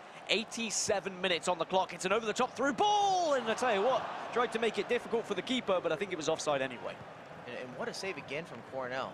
I know that was a little bit of an awkward animation, but previously on the cross again, meeting it head on, being able to get a touch. It's really been the difference in this match, you could say, because King CJ could easily have 3 or 4 goals. He really could, and I think that's what he has to take into leg number 2, that he could still be in this, and he still is in this. Like, a 4-goal deficit looks bad, but with another 90 minutes, if things start to go King CJ's way a little bit more, there is no reason why he can't get back into it. He is a phenomenal FIFA player. He just needs to try and find that little bit of extra oomph so that he can maybe get one of those goals, or maybe just needs the grass to be a little bit greener on his side as the first 90 does come to its conclusion. It's Paulo Neto 6-2 up going in leg number 2 in our rematch from the eMLS Cup of 22. Maybe Paulo Neto is just the kryptonite of King CJ, as he seems like he has his number yet again here, Mike. It deals with efficiency. You see the stat line, 9 shots, 6 goals. You're gonna win games like that. And you could probably argue that Paulo Neto could have had even a 7th. The guy's been doing what he's supposed to be doing, extra passes at the right time, the skills when you need them, and then a lot of the control of the speed, or the control of the pace of the game. I always talk about this, but it's so important when you're going forward to kind of pick your moments, to be quick, to be slow, to be controlled, to be a little more irrational, shall we say. Well, you wouldn't know that Paulo Neto's up by 4 goals at the moment. No emotion, complete focus, but that's what drives him. That's what makes him such an intimidating player to go up against, because he is ruthless in front of goal and ruthless against any opponent. And I really do feel like, Mike, the winner of this, you know, we've got to look at favorite for winning LS1. I know we have LS1 and LS2 champions on the other side of the bracket, Faisal, but at the moment, Paulo Neto looks incredible. Well, some of these other players look incredible in their respective games as well. Let's show you quickly some highlights from what else has been going on. Of course, you can squad stream and watch all 4 matches at the same time. In case you're not, I've got you covered here. It's Lamps versus Goal Machine, and it did not take long for Lamps to get on the board. Here's the 3rd minute. A nice cross in. It's R9 on the finishing end of it to make it 1-0 early. Here's AlanAvi versus Bruno. Lamps, by the way, up 3-1 after 1. There's Bruno getting the first goal of the game, but AlanAvi exerting some dominance after that. Little crossbody shot makes it 1-1. Then Mbappe, 2-1. Bruno would actually bring this back to a 2-2 game in the second half with a 63rd minute goal by R9. We'll go second half here, Lamps and Goal Machine, by the way. There's a crossbody goal from Lamps to make it 2-1. Then it was Goal Machine, and Mike, you like this. The reuse, the recycle. That's what he did there to get back on the board. There's Bruno's second goal in the 63rd minute to make it 2-2 in that matchup. And right now, though, AlanAvi right at the death. R9 in the corner. He's up 5-2 after that first leg. And if you're wondering, Joksan versus Adamu, just a single goal in that one went the way of Joksan in the 84th, Mike Mbappe. And we've been a part of a lot of competitive esports, especially in the FIFA scene in particular, and I'm just so happy there's so many goals. Everybody's conceding, because we've been there for the 1-0s, the 1-alls, the games that sometimes don't have any goals and we're forcing extra time. That has not been the case today whatsoever. Amazing. We had to walk so they could run, Faisal. We went through quite an experience through some of these FIFAs where there was no goals, but now it is just action-packed games, and I love it. Maybe my voice won't love it by the end of the day, but right now we're still good. Doesn't matter, you got some time between now and League Series 2, you can figure that out. But man, oh man, again, my note-taking, I've got 2 pens here, guys, just in case the first one dies, because I've had to write note after note after note, because there's goal after goal, chance after chance, and good matchup versus good matchup. Even though the disparity in this matchup with the goals is there, King CJ still did have his chances. Excuse me, Dan. You're writing at the same time. You ambidextrous. So you just, is it literally writing at the same time? That's impressive. I might have to learn for next time because, again, there's too much going on at the same time. My head is, whoa, whoa, whoa, whoa, whoa, up, left, right, center, back. I don't know, but I just wanted to show people. Again, instead of going this way, I've flipped the script going this way now with everything, although that's the one goal. You can't tell if it's good handwriting or bad handwriting. It's awful handwriting. I have terrible handwriting, but I understand it. I've got my codes. I know what I'm writing, and I love what I'm seeing as well. It's just nice goals. I'm telling you, that Goal Machine Lamps matchup, guys, it was just back and forth. To Lamps' credit, not getting phased at all, getting a couple goals. He had 2 clear-cut, over-the-top through ball breakaways, one-on-one with the keeper twice. Goal Machine made the save, and still, Lamps was able to find 3 and go against him to take that 3-1 lead. I'm very impressed with what I've seen from a lot of the players today. I know it's easy to be biased on the games that I've actually been commentating over. I haven't had the possibility to watch the four box like you have, and I'm kind of glad because I can't write with my left hand. But I will say that Paulo Neto, specifically whilst we're on this as a feature match, has been kind of flawless with his attacks. Remarkable. It's terrifying. Like I said, I'm going to have nightmares and I'm not playing the game. And that's what was my big critique here. If you're talking about King CJ, we're trying to build this comeback, but you have to be able to stop Paulo Neto. It's not even about the offense. King CJ made chances, but can you stop Paulo Neto from scoring? I can't see a clean sheet here, so how much space does he actually have in terms of being able to forge that comeback? You really need to look at CJ's game in the moment, and yes, okay, he can break through, but defensively, can CJ now step up to match, whilst also getting those chances as well? Because usually when you try and break through, when you're trying to make those chances, you are going to be weak defensively. There are going to be gaps. There is going to be opportunities for Paulo Neto here. And to King CJ, if we're going to make this counter argument, I'm just going to play devil's advocate for a second. If he gets going, Paulo Neto has blown some leads, though, and he might think about that a little bit. This is something we've seen in the competitive end. If you've had recent times, you have that recency bias where you've had error in closing out games, as somebody gets closer, sometimes you start overthinking.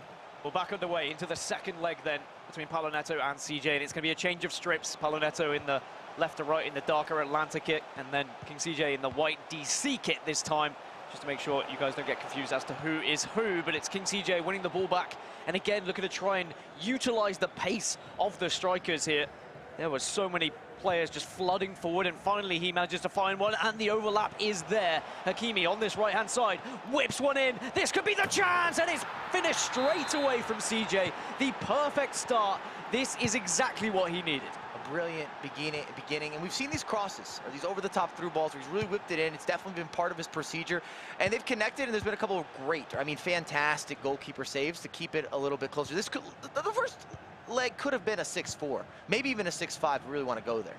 We've said it. We know CJ can create chances. We know he can score, but can he stop the goals coming in from Paulo Neto? It's certainly a good beginning here, but he needs a middle and an end. He needs to start writing this book, but it does start with the beginning all the time. The prologue is certainly looking tasty at the moment. This is a nice chance, and the through ball does not quite connect. I think CJ would have been sure he was going to receive that ball and have a chance on goal here. But now Paulo Neto, if you are playing in this game and you are finding yourself still 3 goals ahead, you have to eat away at time where possible. But for now, it's Mbappe. Right-hand side, plenty of room to keep running, and he does keep going. Keeper, though, makes himself big and ensures that he stops that one. That's what King CJ needs, a few big moments. We know that there's going to be risk. There has to be risk. You have to go for it. When you're down 4 goals, now down 3 goals, it doesn't work if you sit back whatsoever. So he has to push a certain agenda. He's got to send out some of those steps, some of the offside traps. He's got to trigger the team press. He's got to go for it in those big moments just to speed up the game, and therefore you're going to need some misses. You're going to see some error. You're going to need your goalkeeper to show up to give you a chance. And I like that you point out risks, because it's very easy to talk about making risky balls going forward, but you have to make defensive risks as well to try and win this ball back. Maybe this could be one as the defender steps up. But Paulo Neto does not bite. Here comes Gareth Bale. Does he have support? Yes, he does, but what a save again. As this man really is showing up. Did I just hear a knee slapper there? I hope that means I slapped something, but certainly the ball did not slap the back of the net, and that is what is important here. Paulo Neto, maybe he'll be a little bit frustrated about that one. Thought he was going to be able to finish. Here's the over-the-top ball to the left-hand side. Gareth Bale takes it down. And now Paulo Neto slowing it ever so slightly. Oh, Mbappe on the turn. He's ruthless. Here's Paulo Neto. And his finishing. Again, there's a slight hesitation. He looks at the goalkeeper to see if he's moving. Hits it on the near post. Normally you'd go far post, but he saw that the goalkeeper just took a little bit of a sidestep. And that awareness and being able to do that instinctively so quickly, it just tells you, again, when somebody's in form versus second-guessing a little bit or being slightly hesitant. Well, Mbappe is in space. Again, great sliding challenge, though. You need that from CJ. Again, we talk about taking risks. Sometimes a sliding tackle to win the ball back could be that risk. But again, he is down by 4 goals now. Trying to penetrate this defense. The ball doesn't quite work. The second bite of the cherry is successful, though. Heel to heel, play it inside. Oh. Wham, bam. No, not thank you, ma'am. It is not going to be a conversion. Instead, it was a big old save. And that was, again, another fantastic opportunity for CJ. Still has the ball, though, but eventually does give it away. And what a moment that could have been for him. I feel for CJ. That should be hitting the back of the net. And the heel to heel was so clever. Didn't see it coming. Maximized it. Had the layoff. This Just is what's going unlucky. to happen. This is what's going to happen, is if you are committing players forward, you are going to be exposed at the back. CJ, though, does wrestle it into his own possession. There's still plenty of time, but at a 4-goal deficit, it doesn't feel like time is ever on your side. CJ, again, tries to play one of these over-the-top through balls. Doesn't convert it, and Paulo Neto can now, wow, slam one to the left-hand side. Wasn't expecting that ball. Talk about some precision from Lucio out of the back, and we will see Lucio used in all of the squads. He's one of those new hero items that is just so overpowered. We see him in all different types of teams. If you have him into your squad, if you've added him into the roster, he's going to make the starting 11. As you have a big mistake here from King CJ, a lot of space for Paulo Neto to work with. Chiellini just missed the ball there. That's going to be a difficult pill to swallow if a goal does get converted from it. Shinola tries the Elastico, doesn't manage to get past the defender, though. And CJ launching an attack every single time he wins the ball, and for good reason. He needs to be picking up the pace. He needs to be finding these chances. But Paulo Neto is matching him defensively, as he has done throughout the entirety of these 2 legs. And that is going to slowly eat away at CJ, you have to feel, as frustration will sooner rather than later start to kick in. FIFA has a funny way as well. You won't get what you're looking for if you rush. You always have to take your time to a certain degree, even if you're trying to pick up that pace or pick up that rhythm. It is so easy to make mistakes when you are rushing. And perhaps that's what CJ might start to feel if he is going to instantly be playing those balls up the pitch. As now here comes a little bit more game management from the man himself, but you don't need to worry about holding possession if you can do that with Kylian Mbappe. It's 2-1 in leg number 2, but it is now 8 goals to Paulo Neto. And King CJ finding himself down by 5. Is this one done? Mike LaBelle, is this one done? But yeah, wrap this up. I think Paulo Neto's going for 10.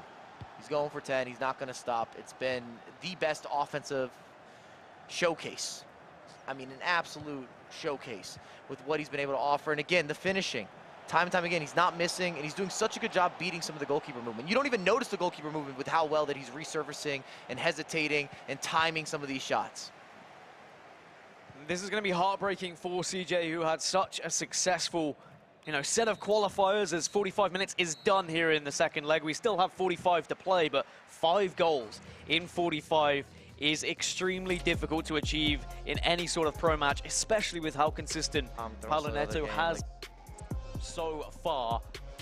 And I will say, Faisal, man, what are you seeing elsewhere? Let me know. Yo, guys, I can't keep up with what's going on in all of these games right now. It is absolutely insane. Bruno, 3 straight goals to start the game against AlanAvi to tie their leg 2 up at 5. It's just on the stroke of halftime, and AlanAvi just scored moments before that. He's up 6-5 right now over the 2 legs.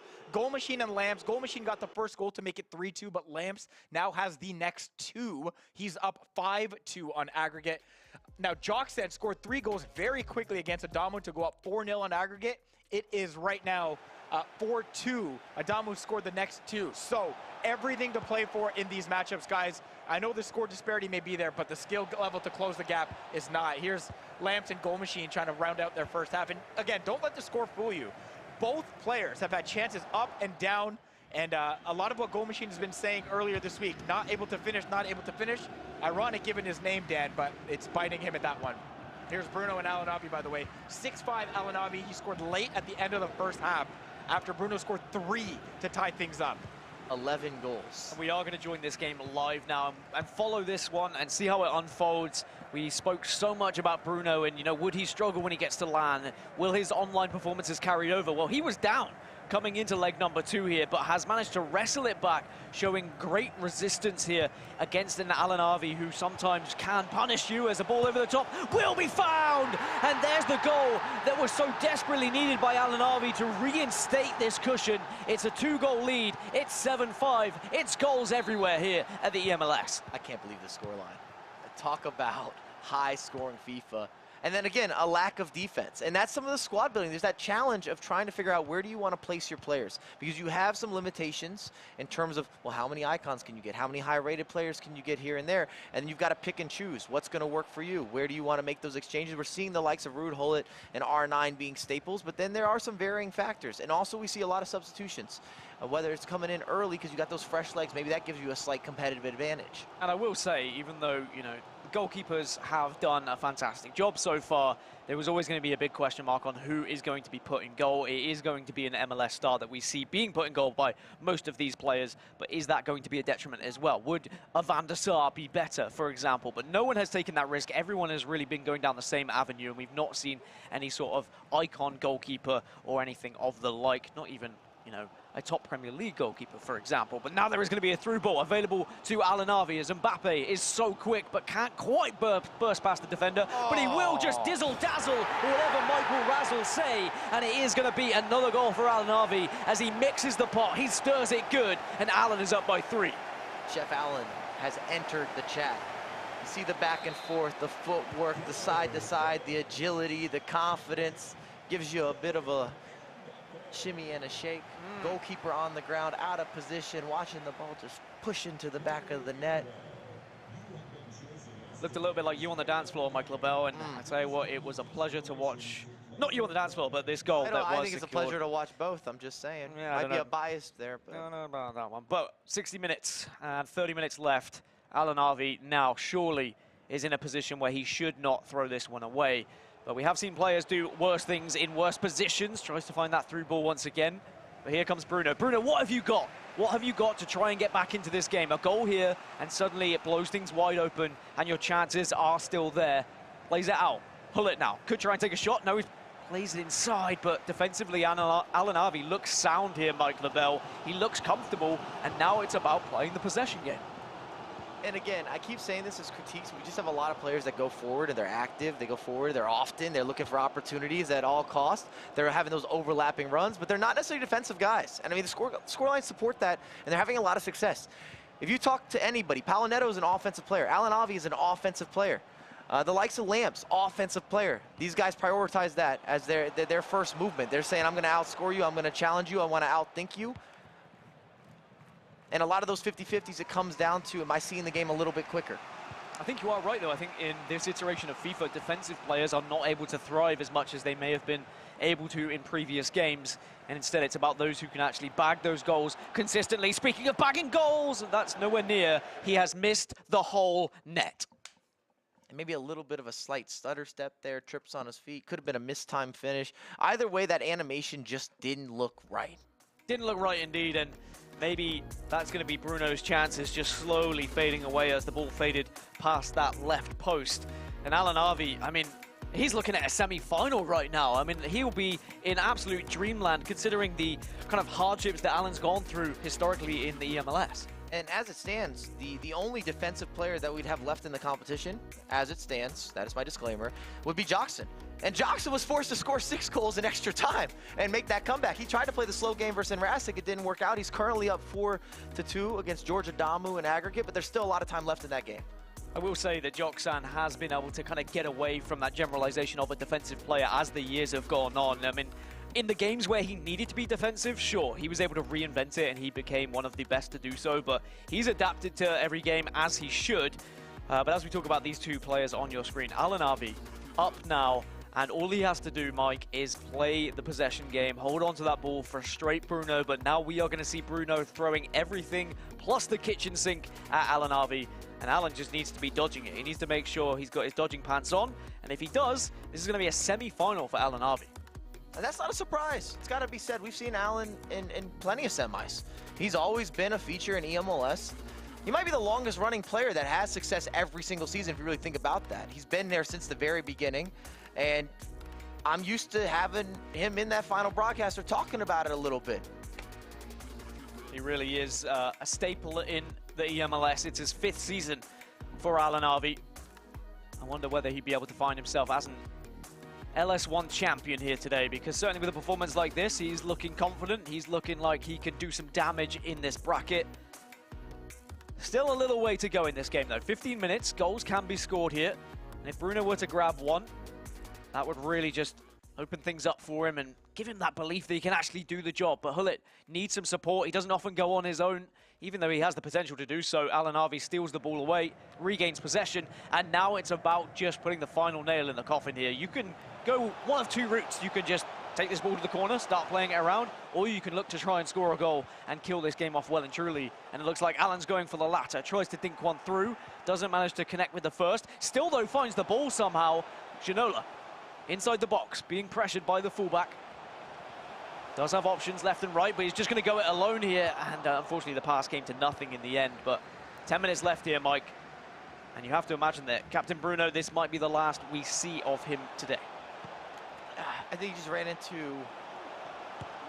Oh, I love the idea with the chip. He just ran into an AlanAvi that is flourishing. I mean, when you're looking at guys scoring 7, 8, 9 goals over the collective of 2 legs, you can't say that they're making any mistakes offensively. They are in your face. They're applying that pressure. They are converting those chances. I will say one thing that really impressed me from AlanAvi was yesterday during the qualifiers for him to get here. In his first game, he was 2-1 up, 90th minute. He gives the ball away, concedes in the last minute. He felt a little bit hard done by as well, and he came back and he won every game after then. He was not troubled by it whatsoever. I've seen players like Alan struggle with those moments that have been crushed by that mentally, but he was able to just stay focused. It didn't bother him whatsoever. And he's the only player, at least on land, that's undefeated for coming into this competition. He had a couple draws, as you were mentioning, in that group stage. Obviously, he's been making a run thus far today, and he comes in without being beat thus far in New York City. Very impressive from AlanAvi, and it is going to be an impressive end to this game as well. I mean, he's up by 3. Bruno's not coming back into this one. It's going to be AlanAvi and FC Dallas going into the semi-finals, and I'm very excited to see how far Alan can take this. There's a consolation for Captain Bruno, but it is not going to be enough as the final whistle does blow. AlanAvi, he gave us a little bit of a pop-off, and there you can see what it means to him. A look to the camera, a little vamos as well, and a little tap of the badge. FC Dallas, what a signing it was, making sure you got hold of AlanAvi. I'm a big fan of Alan. I think he's been a great player, and as you say, a staple of the MLS League. He's just a good ambassador. He played in the academy, of course, in real life for FC Dallas. Had a couple injuries, was able to transition that into a pro FIFA career. Also representing complexity. We've seen him do really well on the international stage as well. I think back to ECL, where he had a really big run, where he finished top 8 in that a few years back. And he's just been one of those guys. Every single year, you never know what's going to happen. Very emotional player. Can be a little bit hot and cold, a little streaky, but he always shows up for eMLS. But historically, Alan's been in those situations where sometimes, you know, a mistake happens and it really affects him. But it seems like he has grown out of that now as we focus on a game that is still underway. It's Joksan versus George Adamo. It's 5-3 on aggregate in favor of Joksan, but only a few minutes left. And it is stall tactics already for Joksan. It's holding on to the ball. George Adamo will win it back, but is it a little bit too late here? He would need a goal right this second, and then also to win the ball back. I think this is very unlikely. And it looks like Joksan, as you said, one of our more defensive players, who maybe is not actually as defensive as he once used to be, is probably going through to the semi-finals as well. That is going to be a corner, not the final whistle just yet, but now this is just going to be the final moments. George Adamo, unfortunately, is going to be heading out of this competition, and it is going to be Joksan heading through. The Nashville man has done it again. And we are seeing players who weren't automatically getting the bye, Mike. Players who were playing all day yesterday, they're the ones who are finding the success. And I don't think that's an accident. I think that's the reality. You've got more experience in the land. You're feeling a little more confident. You've already played a game previously where you have a win. You're able to carry that momentum into that matchup against someone who's a little more cold, shall we say. And in this case, I talked about it early on, but Joks has been a bogey player for George Adamo. It's been probably his most difficult matchup over the last 3 or 4 years, and it continues to be a problem. Well, George Adamo, who we've seen in 3 different kits now when it comes to the eMLS, a fantastic competitor, and I'm sure that he'll be back hungry as ever when it comes to LS2. But for now, that is going to be the last we see of him, Faison. Might be the last of one of these pens as well. We're almost out of ink there. Yeah, I might have to borrow that one. What page are you on now? Yeah, Page 3 of 110, man. Yeah, okay. Black pen for leg 1, blue pen for leg 2. I don't know which pen got more work. There were goals on both sides of that, guys. It was fantastic to watch. But in the end, you got to say, nothing really close there. It was, when you look at over the course of 2 legs, that we should, again, preface, 2 legs, obviously the aggregate's going to add up, but the talent, I think, rose to the top in each of those matchups, Dan. Yeah, it really did, and I think that we have to focus on these players who did play yesterday, that were, you know, kind of hot coming into today. It was a worry that I brought up just yesterday to Mike when I was having a chat with him as well, and to now see them actually come into fruition, to see these players finding success. I think Mike hit the nail on the head. Warm-up games, very different to competitive games that you could be able to warm up with. The one who didn't, though, Lamps, okay, got his bye, and he said to me before, he said, yo, when I played Gold Machine last year, you didn't give me any love. And I was like, there's a reason why. I'm from Toronto. I'm just biased like that. But I will not ignore his play there. 8-2 against a guy that can score a lot of goals. He was the goal machine in that matchup. He was the one that had the bye. Didn't play land yesterday to get here, but looking as good as ever. There's a reason why he's the series champion from last season as well. They call him the baby goat. I didn't give him that name. That's how the competitors talk about him. Obviously young and came onto the scene, and he was also around prior to being old enough to compete, and he was already at that pro level. I remember Lamps when he was 14 years old. Being there, knocking on the door, just wasn't of age to actually compete. So he's always kind of felt like the next up. And I got to say, man, I know this isn't public, but my prediction's looking good today. I've been keeping track of everything. You know, I think we're 7-1 on predictions over here. We've had 2 predictions today, just 2. You know, 2 official, but like my non-official or unofficial. We're not doing that with you. Okay, we've got highlights to show. We're not. You're just doing it by yourself, man. I'm pulling at you. This is what you do. It's a very Mike Lavelle thing to just do his own thing. Okay, AlanAvi and Bruno, second leg matchup. It's Bruno that scored the first 3 goals of this tie to even it all up at 5, but then AlanAvi woke up. Crossbody goal there, and Mike, there's the reaction. No surprise there. I always wonder who he's talking to. He always looks up. There's somebody there. The lights are looking down on him. Yeah, this goal was nice. You missed the move around the keeper there, but you didn't miss his reaction. Stir the pot. He has no problem doing that. Bruno did get a chance to get one back. That was a nice little layoff there. R9 scores, but in the end, it's AlanAvi who gets it done. Let's go to Jillian, who is standing by.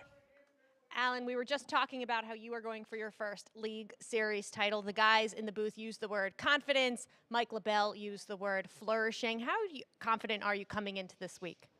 Well, I'm pretty confident in my game. I've been practicing, training, getting some pretty decent results. But yeah, just got to keep that going. It's going to get harder and harder. You've been on the broadcast side with me as an analyst, so put your analyst hat on.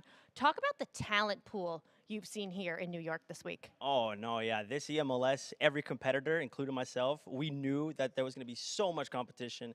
We have Europeans like Rasek, new signings, players that have won titles, not only North American titles, but global titles. So the competition is high, and I'm happy to be here in the semifinal. I'm going for it all. All right, you got Lamps next. What's the scouting report? Oh, man, I mean, Lamps, he's a great player. He made it to the World Cup last year representing North America. No easy opponent in Lamps, so I just got to play my game, make sure that I play very well, limit my mistakes, and hopefully get the job done. Now, Mike LaBelle has been pumping you up, rightfully so, all day. You got a message for him? You can say it right into that camera. Mike, I love you. We share birthdays, and that right there is a sign of our connection, our love. I don't know if you my guy. Wow, this is getting emotional. Guys, I'll see you in a minute.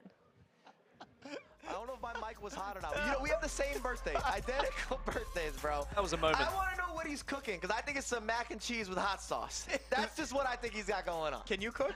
I love you too, by the way. Oh, yeah, I was going to say, you just left him. I got him. I wish you just said thank you.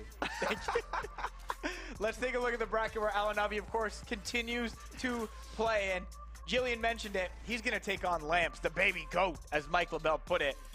And then Joksan versus Paulo Neto in our other semifinal. Oh, my goodness. AlanAvi said it, Dan. talent everywhere, up and down, and look at these last 4. Anybody could take Everywhere. So much depth in this league. We saw that in the qualifiers as well, where like someone who was like 15th would beat someone who was in 3rd, and we were seeing the table change back and forth all the time leading up to LS1. But 3 of the 4 players played in the qualifiers yesterday. We had 3 of our top 4 have been eliminated from the previous qualifiers as well, which is kind of nuts when you think about how well they played online. But now, unfortunately, on LAN, it seems to be a different matter. Different gravy. I mean, I'm just going to keep going with the cooking, yeah, because I just know Chef Alan is ready. All right, he's ready to prep some meals for us. That's amazing. He's certainly going to have to do a lot here against Lamps. And you heard in the interview there, he respects Lamps. He knows what of a difficult task this is going to be against Lamps, but I'm sure it is going to be an absolute slobber knocker. No, but I didn't expect that one to come up. Okay, that threw me up a little bit. Okay, by the way, You good, Faisal? I'm good. Set a reminder because MLS Season Pass is coming February 1st to Apple TV. It'll feature live broadcasts and replays of every match of the MLS regular season, the Audi 2023, MLS Cup playoffs, and Leagues Cup, all in one place with 0 blackouts. You can watch your favorite team and all the highlights from anywhere. Click the MLS Season Pass panel below or link in the chat to learn more. I think rightfully so. We're going to take a quick break. Up next, it's the semifinal round here at eMLS League Series 1 presented by Coca-Cola Zero Sugar.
eMLS League Series 1 presented by Coca-Cola Zero Sugar. We are live from New York City for today's event. We just finished our quarterfinal round. We are down to the final 4. Let's take a look at our bracket.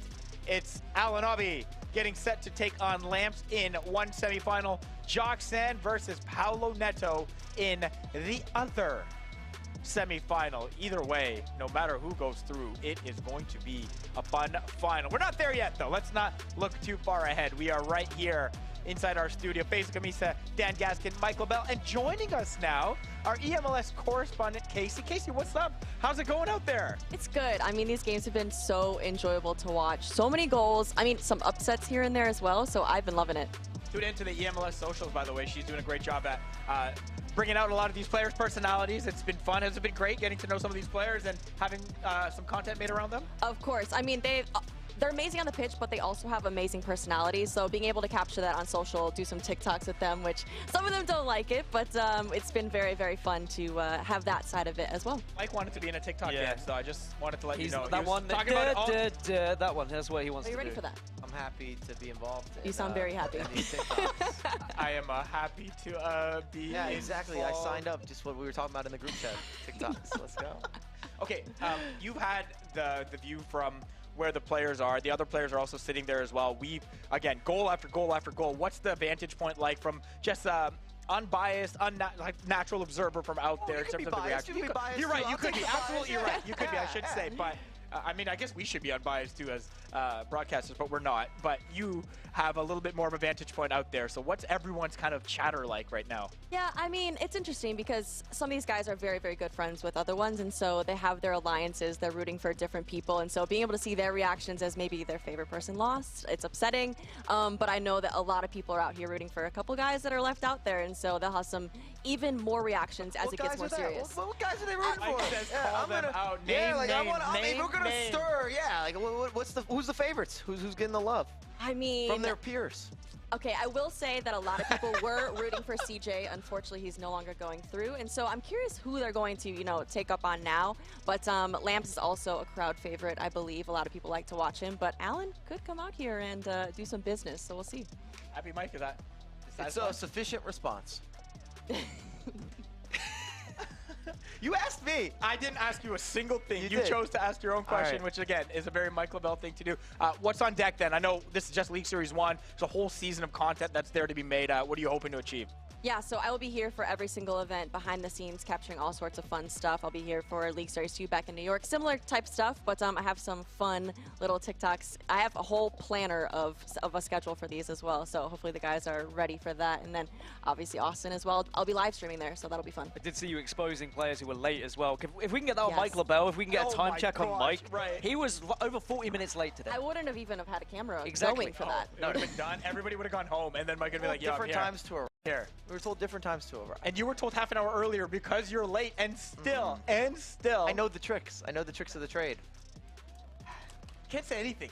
The lights go on, the cameras start. Mike LaBelle is so good, but it's a stressful build-up because we don't know if he's going to be here or not. So maybe we do need to get Casey to get a clock on. Many you for the next hours time. early. All right, we're I here. wonder, Casey, if you could do a day in the life of Mike LaBelle. What kind of content follow that him would? around. Yeah, I just.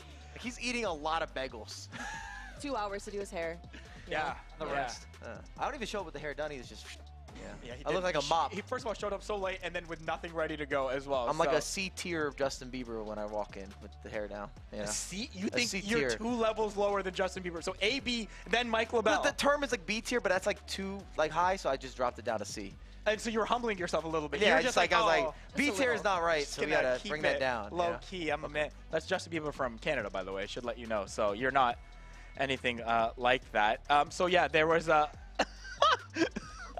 I'm so glad we have this session. This has been great. You know, No, this is. Well, we just ripped Are you Mike. good, Yeah. by the way? I think feel like you're in the middle of something, and I don't want to put that on you. Just, do you put a stiff arm over there? You know? I just worry about you pop the sometimes. dart again. again. I worry about him sometimes, but that's okay. Mike? Yes. We all worry about him. That's the thing. That's the thing. All right, Casey. Enough about them. You're here. You're joining us. We have a lot of fun going down in the next match. We have. All right. We do have semifinals getting set to be played. Both matches are being played at the same time. Let's just talk through the semifinals right now. Joksan of Nashville taking on Paulo Neto of Atlanta. Casey, I'll leave you out for a second, and Dan, I'll bring you in to set that one up for us. Well, I think that when we look at what these players could achieve, I mean, a victory would be the best thing possible for Joksan here, considering how well Paulo Neto is playing and how dominant he has looked, and considering we have said about Joksan, you know, he's a defensive player. Can he stop Paulo Neto's goal-scoring ability? If he can, maybe we'll be looking at Joksan going through a final. Mike, what do you think? This is, you know, two regarded names in the FIFA community. How do you see this one playing itself out? Two legs, by the way. They have different styles of play. If we see this offensive onslaught of Paulo Neto and he's able to get into those key spaces, I think Joksan's in big trouble. But to Joksan's credit, I don't think he's going to allow him this easy of outlets. And what we've just seen from Paulo Neto, I don't know if he can replicate that form. It was such an impressive matchup against King CJ. I think that might be the peak of the day. And I know you were talking about how Joksan maybe shedding that defensive-only reputation. It's not to say he can't play defense, but he might need to bring that back if he's going to stop Paulo Neto. Well, he's got a little bit of both. You can see on the stats Exactly, there he has more goals than Paulo Neto, and his goals against record is far superior as well. And the possession stat, so important here, because if you want to be able to take down a player like Paulo Neto, you need to be dominating the ball, dominating the midfield, and not allow those chances to happen. Okay, the other semifinal, our featured match for this round is going to have the #1 seed Lamps from Minnesota United versus AlanAvi of FC Dallas. Alan has got that passion, Dan. He's got the emotion. He's got, you know, maybe the confidence riding high after a couple nice wins. Set us up. Yeah, and I spoke to Alan just earlier, and I said, look, you've grown so much from what we saw previously, where anything that was maybe troublesome in the game would completely throw his mentals. And he said, no, I'm past that. I'm focused now. Nothing is going to throw me. And I think he knows what a tough game this is going to be against Lamps. But both of these players today have looked excellent. They've looked flawless at times, being able to just kind of battle through those hardships. But realistically, when you look at what Lamps has been able to achieve so far in this day and in LS1 qualifiers, he looks untouchable at times. This is going to be a tough task for AlanAvi. Yeah, Dan and I just stepped out of the studio during the break, and Alan came up to us. He's feeling good. He looked okay. And, you know, again, he needs that confidence because Lamps, as you just mentioned, he is very, very good on his day. Put 8 by Goal Machine as well. Mike, your thoughts on this matchup? Lamps is better if you're looking at consistency between these two competitors, but Alan's got a lot of momentum, and if he could bark on Lamps a little bit, you know, he's got a little more age, a little more experience in the game. You stand up, you know, toss something there, throw a few words, do a little bit of that chef. Honestly, I want to see more of it from some of these FIFA pros. You can get into people's heads so easily if you get loud, especially when they're sat so close. You can give them eye contact. You can let them know. I have seen players in all sorts of esports crumble when you get to LAN and when a little bit of trash talk. Of course, keep it respectful, but certainly you can get loud. We should remind people, though, Lamps is a winner in these events before. He's won League Series 2. He's been able to keep his head, mind you, online, not LAN, as you mentioned, Dan. But AlanAvi, Mike, you mentioned it through the course of the broadcast. He's going to be emotional no matter what the result is, right? I'm committed. I'm committed to the AlanAvi push today. I'm in. We were showing a loving relationship right now. You know, we're on the same page. We're aligned. He's gonna have something special for Lamps. Mike is like a list. He can't just say one word. It's always 3 words to describe what's going on. But we can only make one prediction. It's time for that pre-match prediction presented by Avant, where we all get a chance to predict the winner. So we got 5 of us this time around. We'll each make a pick. You can, of course, make yours in the chat and vote using the Sport Buff extension on Twitch. Casey, welcome to the table. You have to go first. What are you thinking for our featured matchup? All right, so I've given this some thought, and I've been saying since the very first online qualifier that Lamps is going to win it all, and so I'm going to stick with Lamps. He had a very, very good year last year in eMLS and the FIFA Global Series, so he's just going to keep going, keep winning. Mike? I'm feeling disruptive. You're up. You're winning this prediction matchup I right know, now. but I'm about to disrupt right now. We're bringing AlanAvi is going to cause the upset right now. Wow. I think he's definitely not the favorite coming into this matchup. That's all right. Alan's looking good. He's got the earrings in today. He doesn't always wear the earrings, so he's a different guy. He's a different breed. There you go. Insight help through you play earrings. FIFA apparently, so I should put one in. But I should put mine back in too. Realistically, if I want to beat Mike today, I have to go against him. So I think I'm going to predict Lamps to take this one. Which means I have to go with you, Yeah, if you we want do. to do the same thing. This is really tough, man. Getting one wrong really changes how you deal with these things. But again, I mentioned Lamps. He came to me and said he didn't give me enough love. I'm going to give him some love here. He destroyed Goal Machine on aggregate there, and I'll look for him to ride that wave as well. So both of us, taking Lamps. don't really like agreeing with you, if I'm completely honest, but because I made my prediction first, it's you copying me again, so it's absolutely fine. Maybe I'll go first next time, but since I'm the one directing traffic, I get to decide when I feel like I want to go. Do we get a prediction from Jillian as well? It's on screen. FC Dallas. Even though I've been sent out here away from the desk, I'm still going to give you guys a prediction. After that interview, how could I not go with AlanAvi? He touched the trophy. He said, I'm here for a League Series title. And I don't know if we can go a little wider, but how much more awkward could you guys have made it? The guy is right here. How can I not pick him for a prediction? AlanAvi is my pick. Can we go back to the other angle for a second? It looks like you're about to put on the world's greatest magic show for us, Jillian. Yeah. So thank you. What's your talent in the talent show I didn't right pick now? this shot, okay?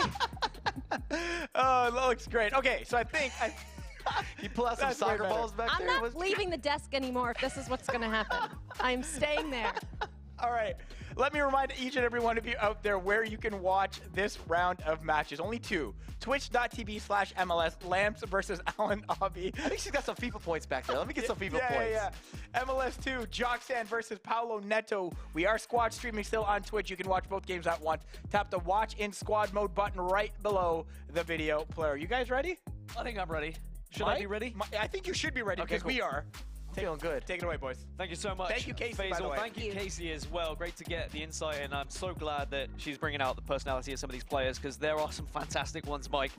We get to chat to them obviously quite a lot, but we don't always get to see it on these streams, so it's good to have that behind-the-scenes access. Right then, it's semi-final time. It is AlanAvi versus Lamps. It is the baby goat, as some have labeled him, against AlanAvi, the man who stirs the pot, but can he keep stirring it into this semi-final?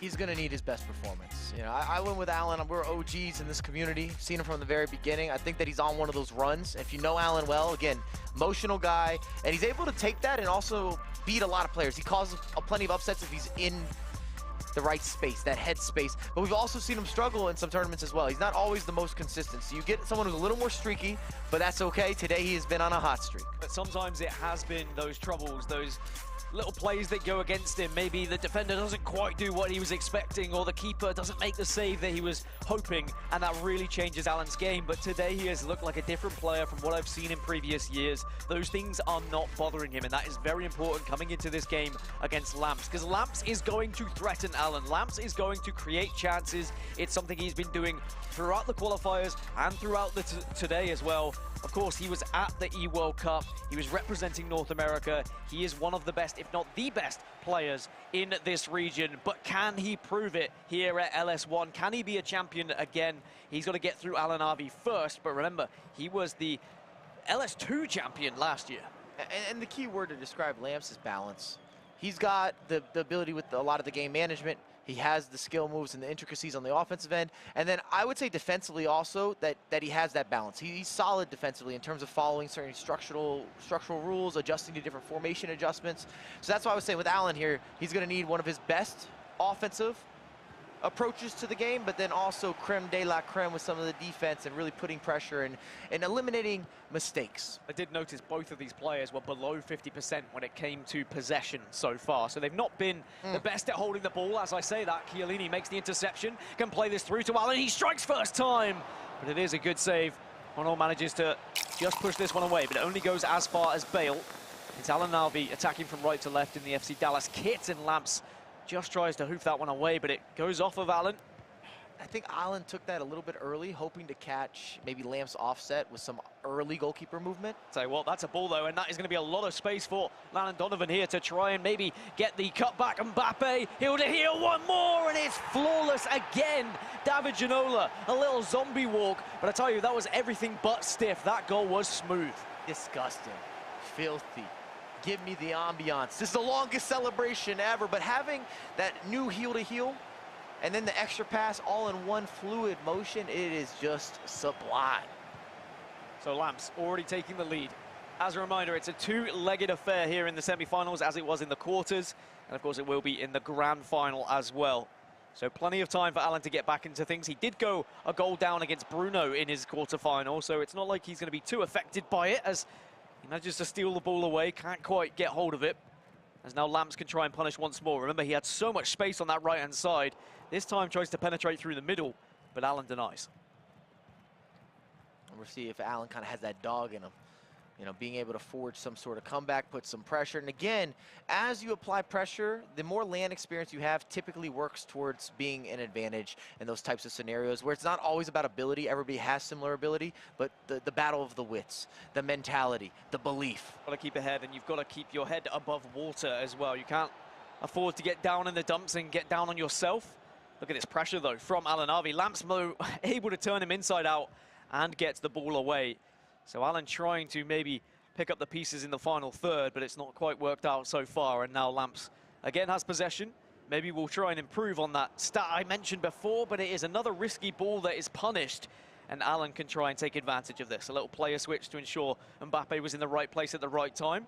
Ball roll away from Chiellini, but Chiellini is just so strong to get involved, but can't quite win it back. Alan's still in the ascendancy. Chiellini on the other side to R9. Plays it inside, and oh, where's that gone? It is absolutely skyward. And that's what I was going to say. He's got to be efficient. Is he going for a chip there? No, it's just, again, a mistimed animation. Wasn't perfectly done. And it's those moments where you're missing that final bit of productivity that is necessary if you're going to beat players like Lamps. So you're going to have these upsets. You're going to get yourself into the finals. Player switch bait does not quite work out. AlanAvi regains possession and now can come forward. Here's Gareth Bale. R9 making a run through the middle. Has to go back and recycle, though. As now here's Hullet. Assistance from Ginola. Here's Chiellini into Mbappe, and it is a slow build from Alan, but this is always the most frustrating thing when you are building slow and you give the ball away and you give the opportunity of a counter-attack to Lamps. It's a dink over the top. Defender should deal with it, and does. It's a dangerous position for Alan because he's doing a good job committing bodies forward. He's now been in those dangerous positions right around the edge of the box on 3 or 4 occasions, but he doesn't really have anything to show for it. And we talk about this in the competitive scene. You and I have shared this broadcast space. We were talking about it earlier, maybe 50, 60 different broadcasts now over the years. And we've seen it time and time again. It's about that quality and that conversion rate, not about the quantity, not about that constant press, but all about what do you do with it. It's a game of percentages, is FIFA. And sometimes it's about, I will say, sometimes it's about going against those percentages. Sometimes it is about taking those risks and thinking, okay, well, I wouldn't usually shoot from here, but perhaps my opponent is not expecting it. As David Ginola tries to play one to the back post, it's not successful. And now Alan can break away with Ginola on the left-hand side if he would like, but he has to hold up ever so slightly. The 1-2's on. Gareth Bale plays it back to Jones. Again, it's a possession game from AlanAvi. He is definitely staying calm and doesn't seem to be too phased from the goal that he conceded earlier. We'll play that lofted through ball. David Ginola wrestles it back, and it's going to be a 1-2. Gareth Bale, though, denied. And that could have been a chance, but Lamps has been good at the back. He's been watching those passes, but that's what you've got to be careful of, giving the ball away in dangerous areas. AlanAvi can capitalize from it, and it's 1-1. R9 puts it away. And it's got to be said, it was coming. You could feel the momentum. He was doing a good job with the counter press, big takeaways. He's trying to slice and dice or carve something out of the midfield, carve something out of the final third. It wasn't quite happening. He got his breakthrough. And who else? R9 to deliver the goods. I will say it's been 2 or 3 times where Lamps has tried to play a ball through to the midfield and it's been cut out by Alan, and maybe Lamps just needs to be a little bit careful, but he could quickly turn things around here with Hakimi. Is going to be space inside as well, and I tell you what, just like that, that's why Lamps is so good in these competitions, because nothing phases him and he regains his lead. And again, we talk about it, couple opportunities, couple shots, couple goals. And it's going to be a theme, I think, in this matchup, because Alan's been making chances, but what are you doing with some of those conversion rates and being clinical? What a chance, but it is going to be hit away. And on the other side, you can see Paulo Neto is going to be competing against Joksan. And Paulo Neto has just taken a 2-1 lead in that game as well. So it's 2-1 in both of our semi-finals right now, as Joksan now will find himself behind, and we'll have to see some of those attacking attributes that we have spoken about on the desk. Back to our feature game, though. We're into the 45th minute. There's not going to be another chance for Alan. And going into halftime of the first leg, Mike, it is a 2-1 lead for Lamps. And if I was reviewing that from more of an analyst role or even a coach, you start to say, damn, we had such a good counter press. We did a good job, AlanAvi's team here. but we didn't really capitalize from some of those big takeaways. Because it's got to be said, you don't think Lamps is going to make continuous or regular errors passing out of the back. There was 3, maybe even 4 errors out of the midfield, so horrible locations on the virtual pitch to lose the ball. And Alan didn't really score any goals out of that. Well, even the one goal that he had was a little more from a traditional build-up play, getting it into the box and finding R9.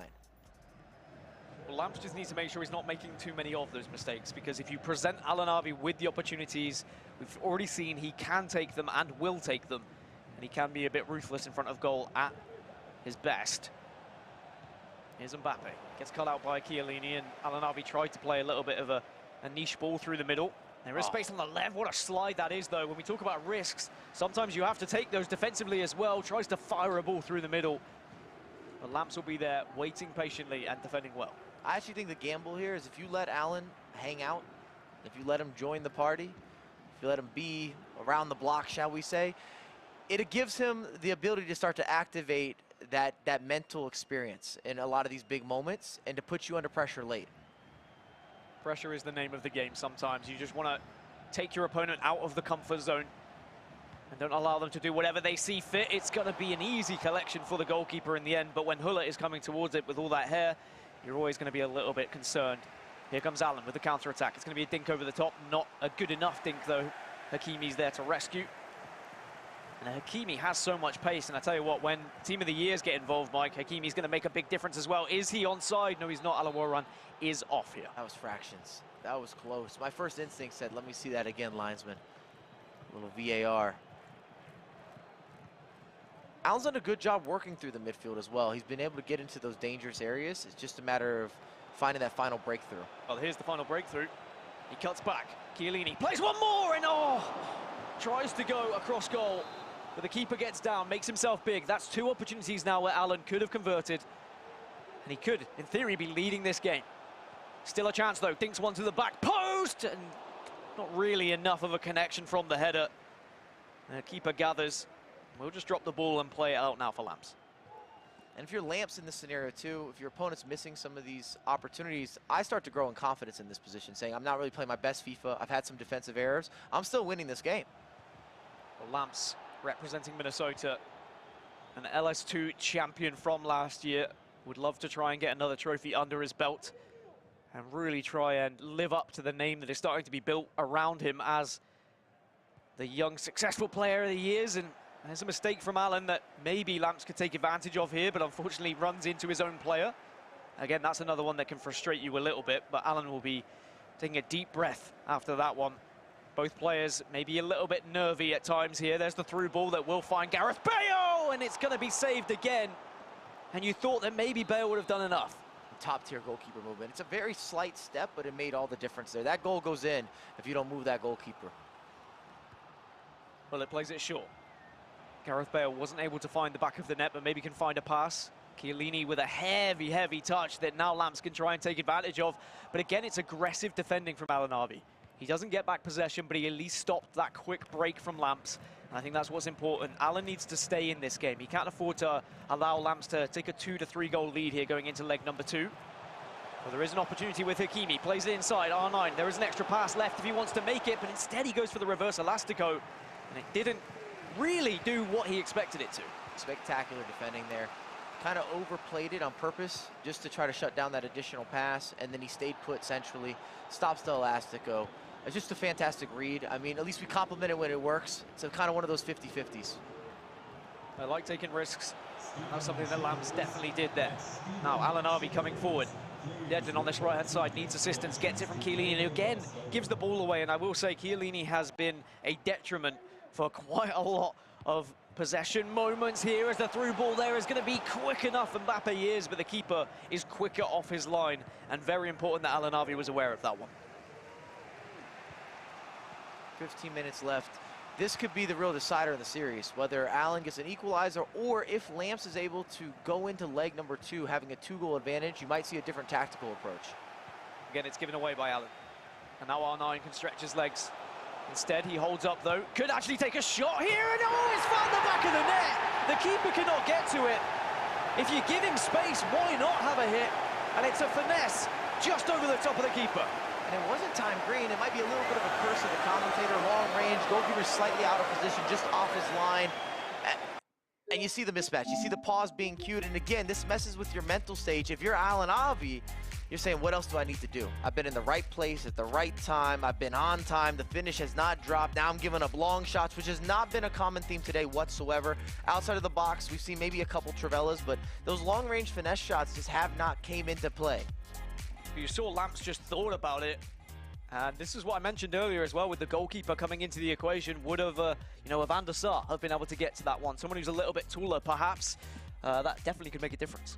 I always talk about needing some variety, maybe an array of different approaches, whether we're dealing with the crossing, the long shot. Sometimes you do this just in order to keep your opponent honest. And in this case, it works out really well for Lamps. And it's going to allow him to be a little more defensive here for the last 10 minutes. Probably look for additional switching of the play and game management, unless there's big space that's going to be opened up. I don't know if Alan's going to go for it with a counter press. It's still kind of early considering there's a second leg. We can see the other semi-final still underway in the second half as well. Paulo Neto has a 3-1 lead. Did just hit the post as well. Almost made it 4. But Joksan just about holding on at the moment. So definitely still in that tie. And for sure, this is not going to be the last time that we check back, because I know full well that there is goals still to be had in this game. Paulo Neto has been ruthless in front of goal, but Joksan also has been able to do an incredible job in front of goal as well. Indeed, indeed. It's again, a lot of time left, but you don't want to go into that second leg with a 3-goal spread. It starts to become where it's almost too much of a mountain to climb. Well, Lamps is taking his time here, and quite rightly so. Needs to be thinking about things.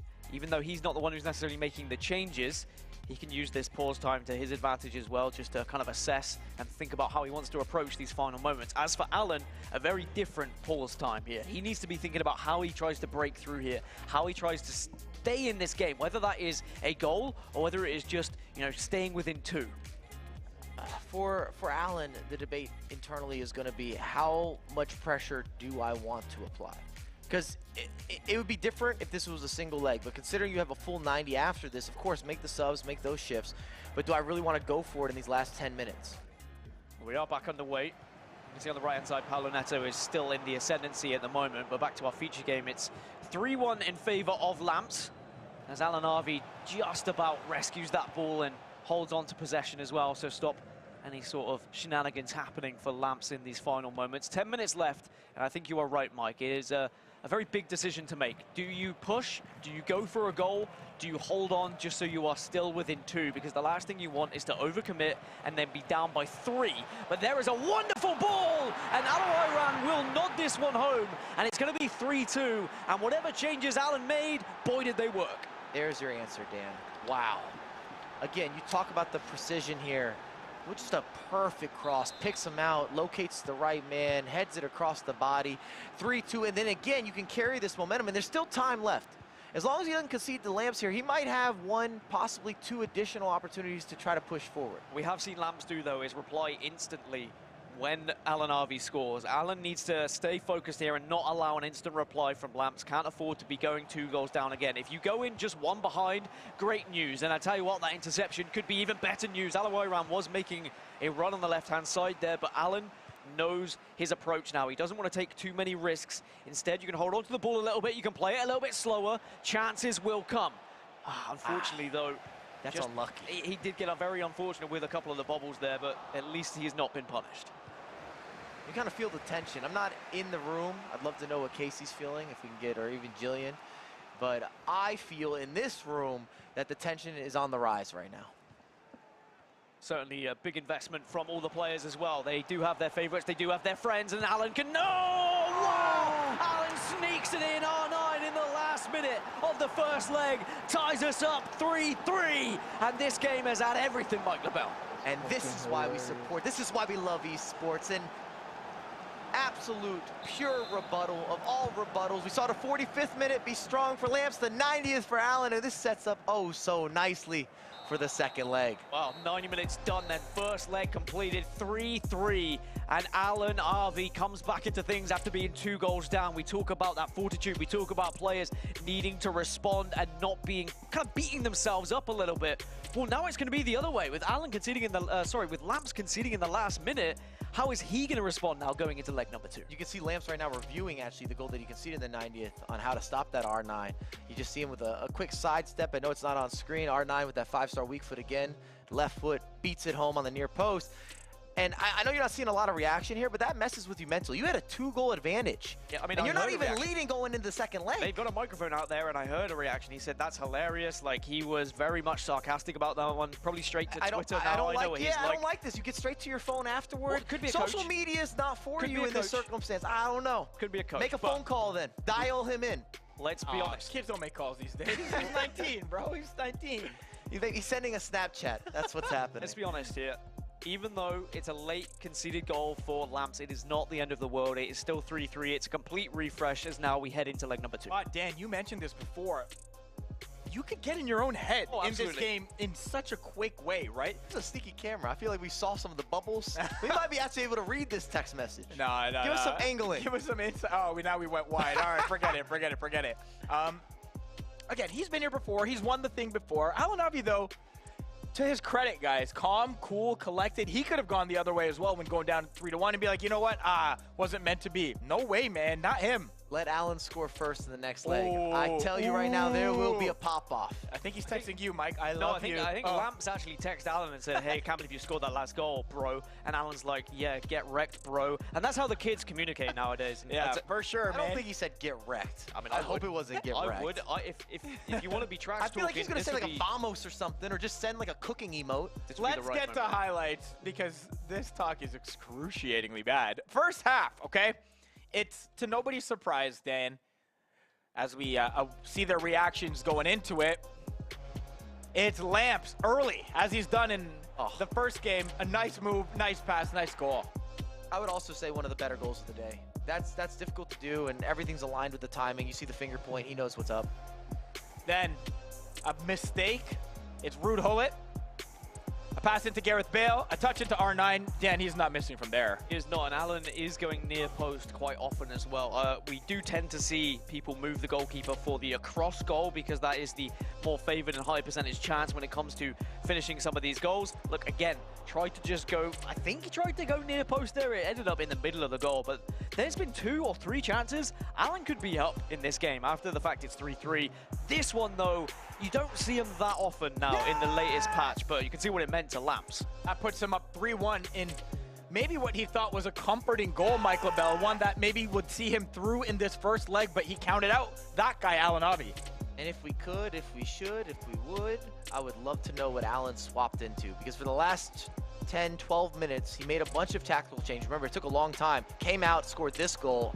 Brilliant. I mean, everything about that is phenomenal. And then the extra pass here just scoots past the defenders. R9, the main guy, isolated. Let him do his job. Near post, 90th minute. Lamps is unhappy about that, and it's 3-all, sets up for a perfect second leg. Sometimes you need a little bit of jam in this game. You need the luck to go your way, the ball to stick on your foot a little bit more, and that's okay. That's part of this game. But how you let it affect you, and there's one. There's the Vamos count. How you let it affect you is going to determine if you're moving on or going home, and Lamps has got to gut check. It's got to be tense out there. Let's ask Jillian how it's going, excuse me. It's the tale of 2 sides of the room over here. You have all the enthusiasm from the people that are watching. They're invested, they're loud. Then the other side of the room with these 4 players that remain. Guys, you could hear a pin drop there, locked in, not a word. Thank you very much. I imagine, though, when either Lamps or Alan score, we will hear quite the sound, Dan. We will, and they're both kind of, well, certainly Lamps' celebration seemed to be kind of toward Alan. And again, I encourage that. I want people to be celebrating, but you want to be the one who has the last laugh, right? If you go heavy on a celebration, if you go with a little bit of trash talk, it can very much punish you because it is just going to encourage the same thing from your opponent. But it is even Stevens going into leg number 2, and it is focus on both of these players. AlanAvi looks a different beast here, Mike. He looks like he is determined. I'll tell you, I know my guy. Got the hand warmers on, too. He's making sure they're loose and ready to go. All right, the other matchup, Joksan versus Paulo Neto. If it wasn't for this one, it'd be a marquee one in itself. And another game, guys, where both guys were able to find the back of the net. But Joksan first, by the way, making it 1-0. Then Paulo Neto with R9. And then the League Cup champion, eMLS Cup champion, finding his form a little bit more consistently. Not 1, but 2 goals after the 1-1 equalizer. and he goes up 3-1, and that's where they stand after leg 1 as well. All right, a reminder for everybody that's watching, we have a contest, and if you're watching on Twitch, you can win MLS Store gift cards, DoorDash gift cards, up to 60,000 FIFA points, all of that up for grabs. To win, participate in questions from the Sport Buff extension to earn points. If you're watching on other platforms or channels, come to the MLS Twitch channel to enter. You also must be logged into Twitch to see the extension. Now, at the end of the show, the top 10 on the leaderboard will receive a whisper on Twitch to claim their prize. Restrictions do apply. See the panel below for more contest rules. Okay, leg number 2 of the semis. Boys, Dan, Mike, take them away. Thank you so much, Faisal. And I honestly could not predict this one, even though I did predict this one. I genuinely have no idea where this one's going to go. I went with, my gut instinct, but to be honest, from what we've seen, Alan's comeback suggests to me that he has enough in this. But you know what Lamps has in his locker, and you know what Lamps is capable of, and that's why this is such a difficult one to predict. But we are back underway with leg number 2. AlanAvi is going to be, of course, in that Dallas strip from left to right, and then Lamps in the Minnesota from right to left. What I'd like to see is if Alan goes ahead, does Lamps feel a little bit differently? He hasn't had to face that adversity yet. He has the chance. It's, again, that dink through ball that he's found success with, that quite a few players have found success with as of late. Another wayward ball, though, from Lamps that maybe Alan can take advantage of. It's a quick start to this second leg. No sort of feeling each other out now. I think they know exactly how they want to approach these games. Mbappe can't get past the defender, gets shoved to the ground, but the referee waves it away and says, no, thank you, not today. As Lamps maybe just kind of lets out a bit of a fresh of breath air. A breath of fresh air is the right way to do it, but I wanted to be a little bit different in my way of approaching my commentary mic. I'll support it. And I think Lamps has done a good job here of slowing down the game. I think that's smart to make it a little less run and gun. Here's Hullet into Chiellini. Lamps maybe slowing the game down a little bit. Again, it's another pass that tries to go through the middle that Alan's able to pick up on. Finds his fullback as well. Jones recycles play, and Alan not afraid of just holding on to the ball a little bit here, and he's not going to take too many risks. And instead, he's going for a little bit of a slow build-up. Certainly, possession-wise, we've seen more from Alan than we have on the side of Lamps. Remember, Alan was 3-1 down in the first leg, but now he finds himself all tied up after that last-minute goal in the first leg. Now he comes again, Chiellini into Mbappe. What can you do here? Can you? No, you can't actually do anything. I was worried if he was going to be able to even keep it in play, but in the end, it does just fall out, and now Lamps can look to try and generate an attack of his own here, but it's certainly been all AlanAvi so far. I was going to say, again, though, really impressed with Lamps defensively there. Did not bait on anything. I also feel as if Alan did a good job of setting up the maneuvers, kind of trying to attack that end line. Hey, what? Here's a ball, but it's going to be offside. I thought it was going to be the chance. Sorry, Mike. No, all good. We haven't seen Landon Donovan be that actively involved either, and I really like that foot item this year. If you have not tried out his highest rated hero item, I would definitely give it a 2 thumbs up, but I just don't feel like he's given us a lot in this game. Yeah, the World Cup version is brilliant. I was lucky enough to get him quite early on, and he does make a difference. Don't you? Faisal's making kind of gestures, but it doesn't matter because right now we've got a chance for Ginola, but again, it's a great save. Quick down to the floor. He times it green. He goes across goal, but it is not enough. And it's the first time that we have seen Lamps not take the opportunity. It's got to be said, because he's been completely clinical fully this far. Wow, what a turn that is from Yedlin as well. He's applying a little bit of sauce onto his bagel, just like Faisal did earlier, but now that ball was not quite enough going through. He shook him off the screen. Here's Alan. FC Dallas coming forward with Hullet. 4 players waiting in the box. Make it 5, actually, because Mbappe's there. Shimmies from right to left. Busting out moves now as he tries to twist and turn. The defender will fall to the ground, and maybe you can take advantage of that if you are, Alan. Here's Ginola, back to Mbappe, still onside as well. Can go back to Ginola if he wants. Yes, he does, but again, the keeper down to the floor. It's another attempt at just going low and across goal that does not work out. Alan's got to convert there. He did everything right. Got the end line, the resurface, the recycle, the quick passing, attacked the space, has the layoff. Just doesn't put it in the corner. What an opportunity it's been at both sides for both of these players to take the lead As now nerves start to kick in, you'd imagine, because both of them know they could have had the advantage. And that can be the cause of frustration. That can maybe change your mentals a little bit. And I tell you what, Lamps is fighting hard here. Wrestles back, but it's not enough to get past the keeper. And I'm feeling the tension. I'm sweating. It's getting intense. There's a lot of mistakes. There's a lot of shimmy and shake. It's not nearly as clean and crisp as before. Oh, and quite rightly so. I mean, a grand final was on the horizon for one of these players, as David Ginola now plays one more. Into Chiellini, into R9. There's an extra for Bale, but he's gone left! And the keeper movement was perfect from Lamps, and AlanAvi's going to be kicking himself. He had all the time in the world. Discount, double check, goalkeeper scoot him, boot sitting in the right place at the right time. This is what I'm talking about with players analyzing their opponent. How many times have we seen Alan go near post in those situations? Over the top, denied. I can't believe what I'm watching. I mean, we all jumped out of our seats. I heard what was happening out there. I don't know if it came across on broadcast. I think they're telling him not to make too much noise. Wow. It's a wayward ball. Heart-in-mouth moments for not just the players, the commentary team, but also everyone watching, because how's there not been a goal, Dan, in this first half? From either side. And you have to credit the goalkeeper movement there from Lamps and really predicting what Alan was going to do. But now, is that going to eat away at AlanAvi? Is that his chance? Was that his opportunity to take this game by the scruff of the neck? Here's Lamps. David Ginola can't really connect with the pass, and now Alan can launch a counter-attack here, but again, he has been playing the slow build-up game, but it can punish him. Chiellini does make himself useful, though. I gave him a little bit of a hard time earlier, but on this occasion, he's helping out. Defensively, he's good. Even moving the ball forward, he's good. But if you get him into that final third or on the edge of the box, very clunky. It doesn't feel right. The turns are a little slower. Entry pass is a little more difficult. And he doesn't really have the ability to score goals from long distance. I will say, though, it's great to have all the options of the MLS players this season. I think last season there were a few, but there are far more superior options from MLS. And maybe that just shows the depth of the league and what is available as well. Now, here's Hullet. Plays it into Ronaldo.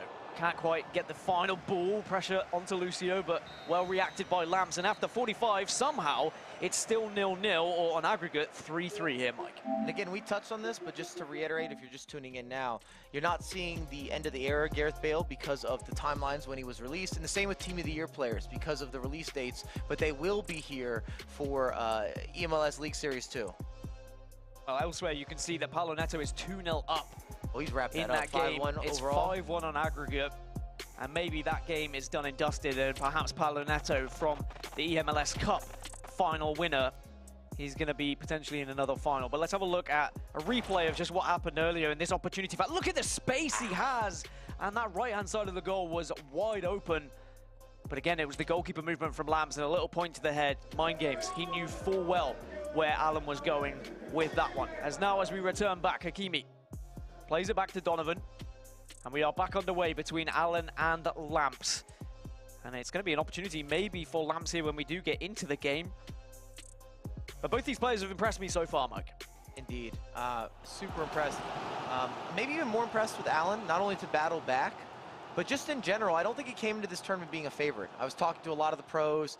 I don't think they expect him to be able to make a run to the semifinals. So credit to Alan and potentially even getting himself into a final. Yeah, and like there's always going to be a discussion of, you know, was it a comfortable bracket? Did X player have a hard bracket? But at the end of the day, the depth of this league is insane. It's one more, and it's just gone wide. It was a deflection in the end, but Lamps was probably thinking that could have been a goal. Here's Donovan. Gets support from Hullet, denied by David Ginola, and now here comes the breakaway as Alan looks to lead the charge from the left-hand side. Does double back. Great little bit of tomfoolery. Here's Gareth Bale, recovers. But it's not going to be good enough on the through ball. It was a little bit heavy. If there's ever a way to describe the little 1-2 with the left analog stick, tomfoolery is fitting. It was definitely relevant on this occasion. Now here's Donovan. A nice ping into the middle. Virgil van Dijk has been ever present. Not everyone's been using Van Dijk so far today, but he has been very prominent for AlanAvi and has very much helped him defensively. Here comes the attack. Players steaming through the middle. Mbappe is going to be on the left, but instead he goes right. Take this one down into the middle. R9 on the turn and denied, and who is going to be very important at the back. couldn't quite turn him. He's trying to face up in order to maybe hit an elastico or a fake shot, scoop turn, just give you some variance. Uh-oh, is he onside? If he is, this could be the chance. It's a ball roll, it's simple, and it is rubbing salt in the wounds from Lamps. He had all the time in the world, but where AlanAvi did not convert, Lamps is very clinical in front of goal. And that's Lamps saying, I'm in your head. Listen here, I'm not gonna miss finishes. I walked it around the goalkeeper, and then I took it to the goal. Could have finished it, didn't need to, dribbles it home. That is the definition of sending a message. Remember, they're sitting right next to each other. Did a little bit of a shiver to say he's ice cold. And then followed by a long celebration as well, Dan. A long celebration, which isn't always the worst of things. I know it can be frustrating when you're playing your foot champions and someone does a gritty or something even more annoying. Actually, there's not much more annoying. Anyway, R9 can actually strike this one. The keeper makes the save. But it does give Alan the time to think about things during those celebrations. It's going to be a corner now. Can Alan reply straight away here for FC Dallas? Hullet plays it inside, manages to find Virgil van Dijk, who is onside. David Ginola still has the ball, bundles over the defenders. The ball's going here, there, and everywhere, but it will eventually end up in Lamps' possession. And Alan needed one more maybe skill just to give him a better angle when he had that breakthrough with R9. I was thinking potentially a ball roll. We've seen that earlier today where you can line up the Trivella or even a finesse shot angle. It gives you a little bit of an advantage versus the goalkeeper. That's kind of what was missing. He was asking for a lot, even with a green time finish. Lamps coming forward again with Alawaran. Chiellini again, not the best in the final third, but does find the ball to Ronaldo. The drag back just to try and play it across. Chiellini actually looks a little bit silky there, but then the pass takes us back to reality. 21 minutes left for AlanAvi in this semi-final. As it stands, Lamps is heading into a grand final where he would meet Paulo Neto at the moment. Paulo Neto still up 5-2 on aggregate in that game. Here's Mbappe into Chiellini. Again, just so difficult when Chiellini's there with his back to the defense. And now Mbappe can take advantage of a little bit of a space for Lamps. He plays it out right. Here's Donovan. Stops up. Here's the through ball. There are players arriving at the back post, but R9 just says, I'm going to go it myself. And the defenders do get caught up with one another. But Alan still has it. And Alan drastically needs that pause. It's been queued for over 10 minutes. He's got to make adjustments. He needs substitutes. He needs a formation swap. Here it is. Well, there you go. That's what he needed. That's what the doctor ordered. As it's a chance for respite for Lamps as well. He can also assess whether he wants to have any fresh legs, someone who can make a difference, perhaps. We saw this in the opening leg. It didn't go well for Lamps at all. He was in the same position, but he was up 3-1. Alan came out of this pause, scores 2 goals. He's now up 4-3 as you see the review of the goal, little ball roll around the goalkeeper, and then again, that is all mental there. Stands up, looks across the room, just wants to send a little bit of a message, and then the longest celebration maybe in the game with this zombie walk. Well, it's 4-3. This semi-final has had a little bit of everything. Elsewhere, Joksan has just got a goal back. It's now 5-3 on aggregate in favor of Paulo Neto, so it is not done I might in have that spoke other too semi-final. soon there, Dan. I didn't realize that there was so much clock left, and Joksan's been battling back. He's turned on the constant pressure. And again, if there is that one critique or that criticism for Paulo Neto, he doesn't always close out games because he just constantly goes forward. Well, maybe he's going to have to go forward here and just try and outscore Joksan. Still has that 2-goal cushion. But as you said, plenty of time left on the clock. Still 23 minutes for Joksan to get back into things. So it looked like it was wrapped up at 5-1. But actually, Joksan shows why he is such a veteran in the scene and such an impressive player in this league as well. Maybe didn't quite live up to expectations last season in his rookie season. But here comes Paulo Neto, a chance to maybe put the final nail in the coffin and secure himself in the grand final. Players getting pushed over, but Paulo Neto still has the ball somehow, but can't quite get it to the last player, but he gets it back! And what a challenge that is from Joksan, and it could prove to be vital for Joksan's chances of getting back into this one. As well as Lamps and Alan are still in the tactics screen, it means we get a little peek at the other semi-final, which is certainly what I would prefer to do anyway, so big thanks to production for getting eyes on this one, as now Joksan can look to try and break away. And really, if Joksan can get a goal soon here, Mike, suddenly that's going to be the seed of doubt planted into Paulo Neto's head. You start to think back on errors that you've had, and in Paulo Neto's case, they're recent errors. We were dealing with the online qualifiers and conceding goals when you've been ahead, you've been in those positions. A big reason that he wasn't in the top 4 as well. Again though, here's Paulo Neto with the ball. Pull it on the edge of the box. Paulo not taking any risks. and at the moment still holds that 2-goal cushion as our feature game is now back underway between AlanAvi and Lamps. And we will, of course, get updates later on how that other semi-final finishes out. But as it stands, it's Paulo Neto going through unless Joksan makes some sort of comeback in those final 15. Now, it's going to have to be a comeback from AlanAvi here. It's a through ball, which does find Alawaran, but he is pushed off the ball, and it is going to be a free kick. Wow, that's a dangerous area. Very dangerous, Mike. You can do a lot here. You can go short, you can go direct, but it's difficult from the defensive end because you kind of have to guess one or the other. This is as close to a penalty as what it could have been. Lays it off. He's going to then try and play the pass. Alawaran manages to find R9, and he goes across goal. It's keeper movement again from Lamps that keeps him ahead. And I think he's just in the head of AlanAvi here. Doesn't really know whether to go across goal or go near post. But now I can count 3 or 4 occasions where Alan could have scored here. And Lamps stays ahead. Now has the counter-attack. Gareth Bale has support from R9. Could play it short, but instead he's just going to keep going. He beats the player, tries to play the through ball, and this could be the game as Lamps punishes Alan at the other side of the pitch. And with 10 minutes to go, has a 2-goal lead. And that's how FIFA can be just so Cruel. Punishing. You took the word out of my mouth. You had your chances, you don't convert them, you don't finish them, you don't make the most of them, and then you have that instant counterattack, a lot of space to work with, and well done from Lamps. Finds the near post. Top tier goalkeeper movement within this matchup. In the head of AlanAvi, playing the game a little bit, gamified it without a doubt. Might add some insult to injury. Oh, well, certainly he's doing so now. Ronaldo bringing out all the tricks and is absolutely making a fool of the fullbacks of AlanAvi here. Stops, waits, Elastico still has the ball somehow, and eventually Alan will recover here. With 5 minutes left, Lamps knows what he needs to do. He just needs to eat away at this clock. R9 flicks one over, goes to the volley, trying to put on a spectacle for us now. It's not over just yet, though. If Alan were to score here, the game is still alive, and Alan is coming forward. Alawaran has support from R9. 2 players in the middle as well. Plays one across, and now you've got all the space in the world. The goalkeeper movement opens it up for Mbappe. And I tell you what, with 2 minutes left in regular time, Might get one more chance there is still an opportunity. It's possible. And I was just going to say this, and I hope if we get a post-game interview, whether Jillian's back there or Casey, I don't know if they like each other. I'm just throwing it out there. I don't think that Lamps would do these same type of antics versus some of the other competitors. That's all I'll say. I don't know if there's a distaste or maybe a lack of respect, but it does feel disrespectful. Well, you can see on the other side as well there, we had a brief look. Paulo Neto, 5-3 confirmed. But AlanAvi, look at that. Look at the amount of space he had. Again, Lamps committed early with the goalkeeper movement. But this time, Alan is able to convert. Had Alan have been able to convert any of those chances earlier, he could be up in this game. But instead, he finds himself behind with 2 minutes to play. So all Lamps has to do from kickoff here, Mike, is hold the ball. It's easier said than done. I think he's going to have a situation where he goes side to side or goes back once, and then he's got to lob it forward. He has to take one chance to lob it forward for that knockdown. It's going to be a matter if he wins it, he'll see out the game. If he loses it, Alan might have one more attack. So it's just one of those types of scenarios where you try to isolate or find your best matchup, maybe a Rude Holit, or even the likes of an R9 if you can get him into the right position that can win that knockdown or push the ball forward.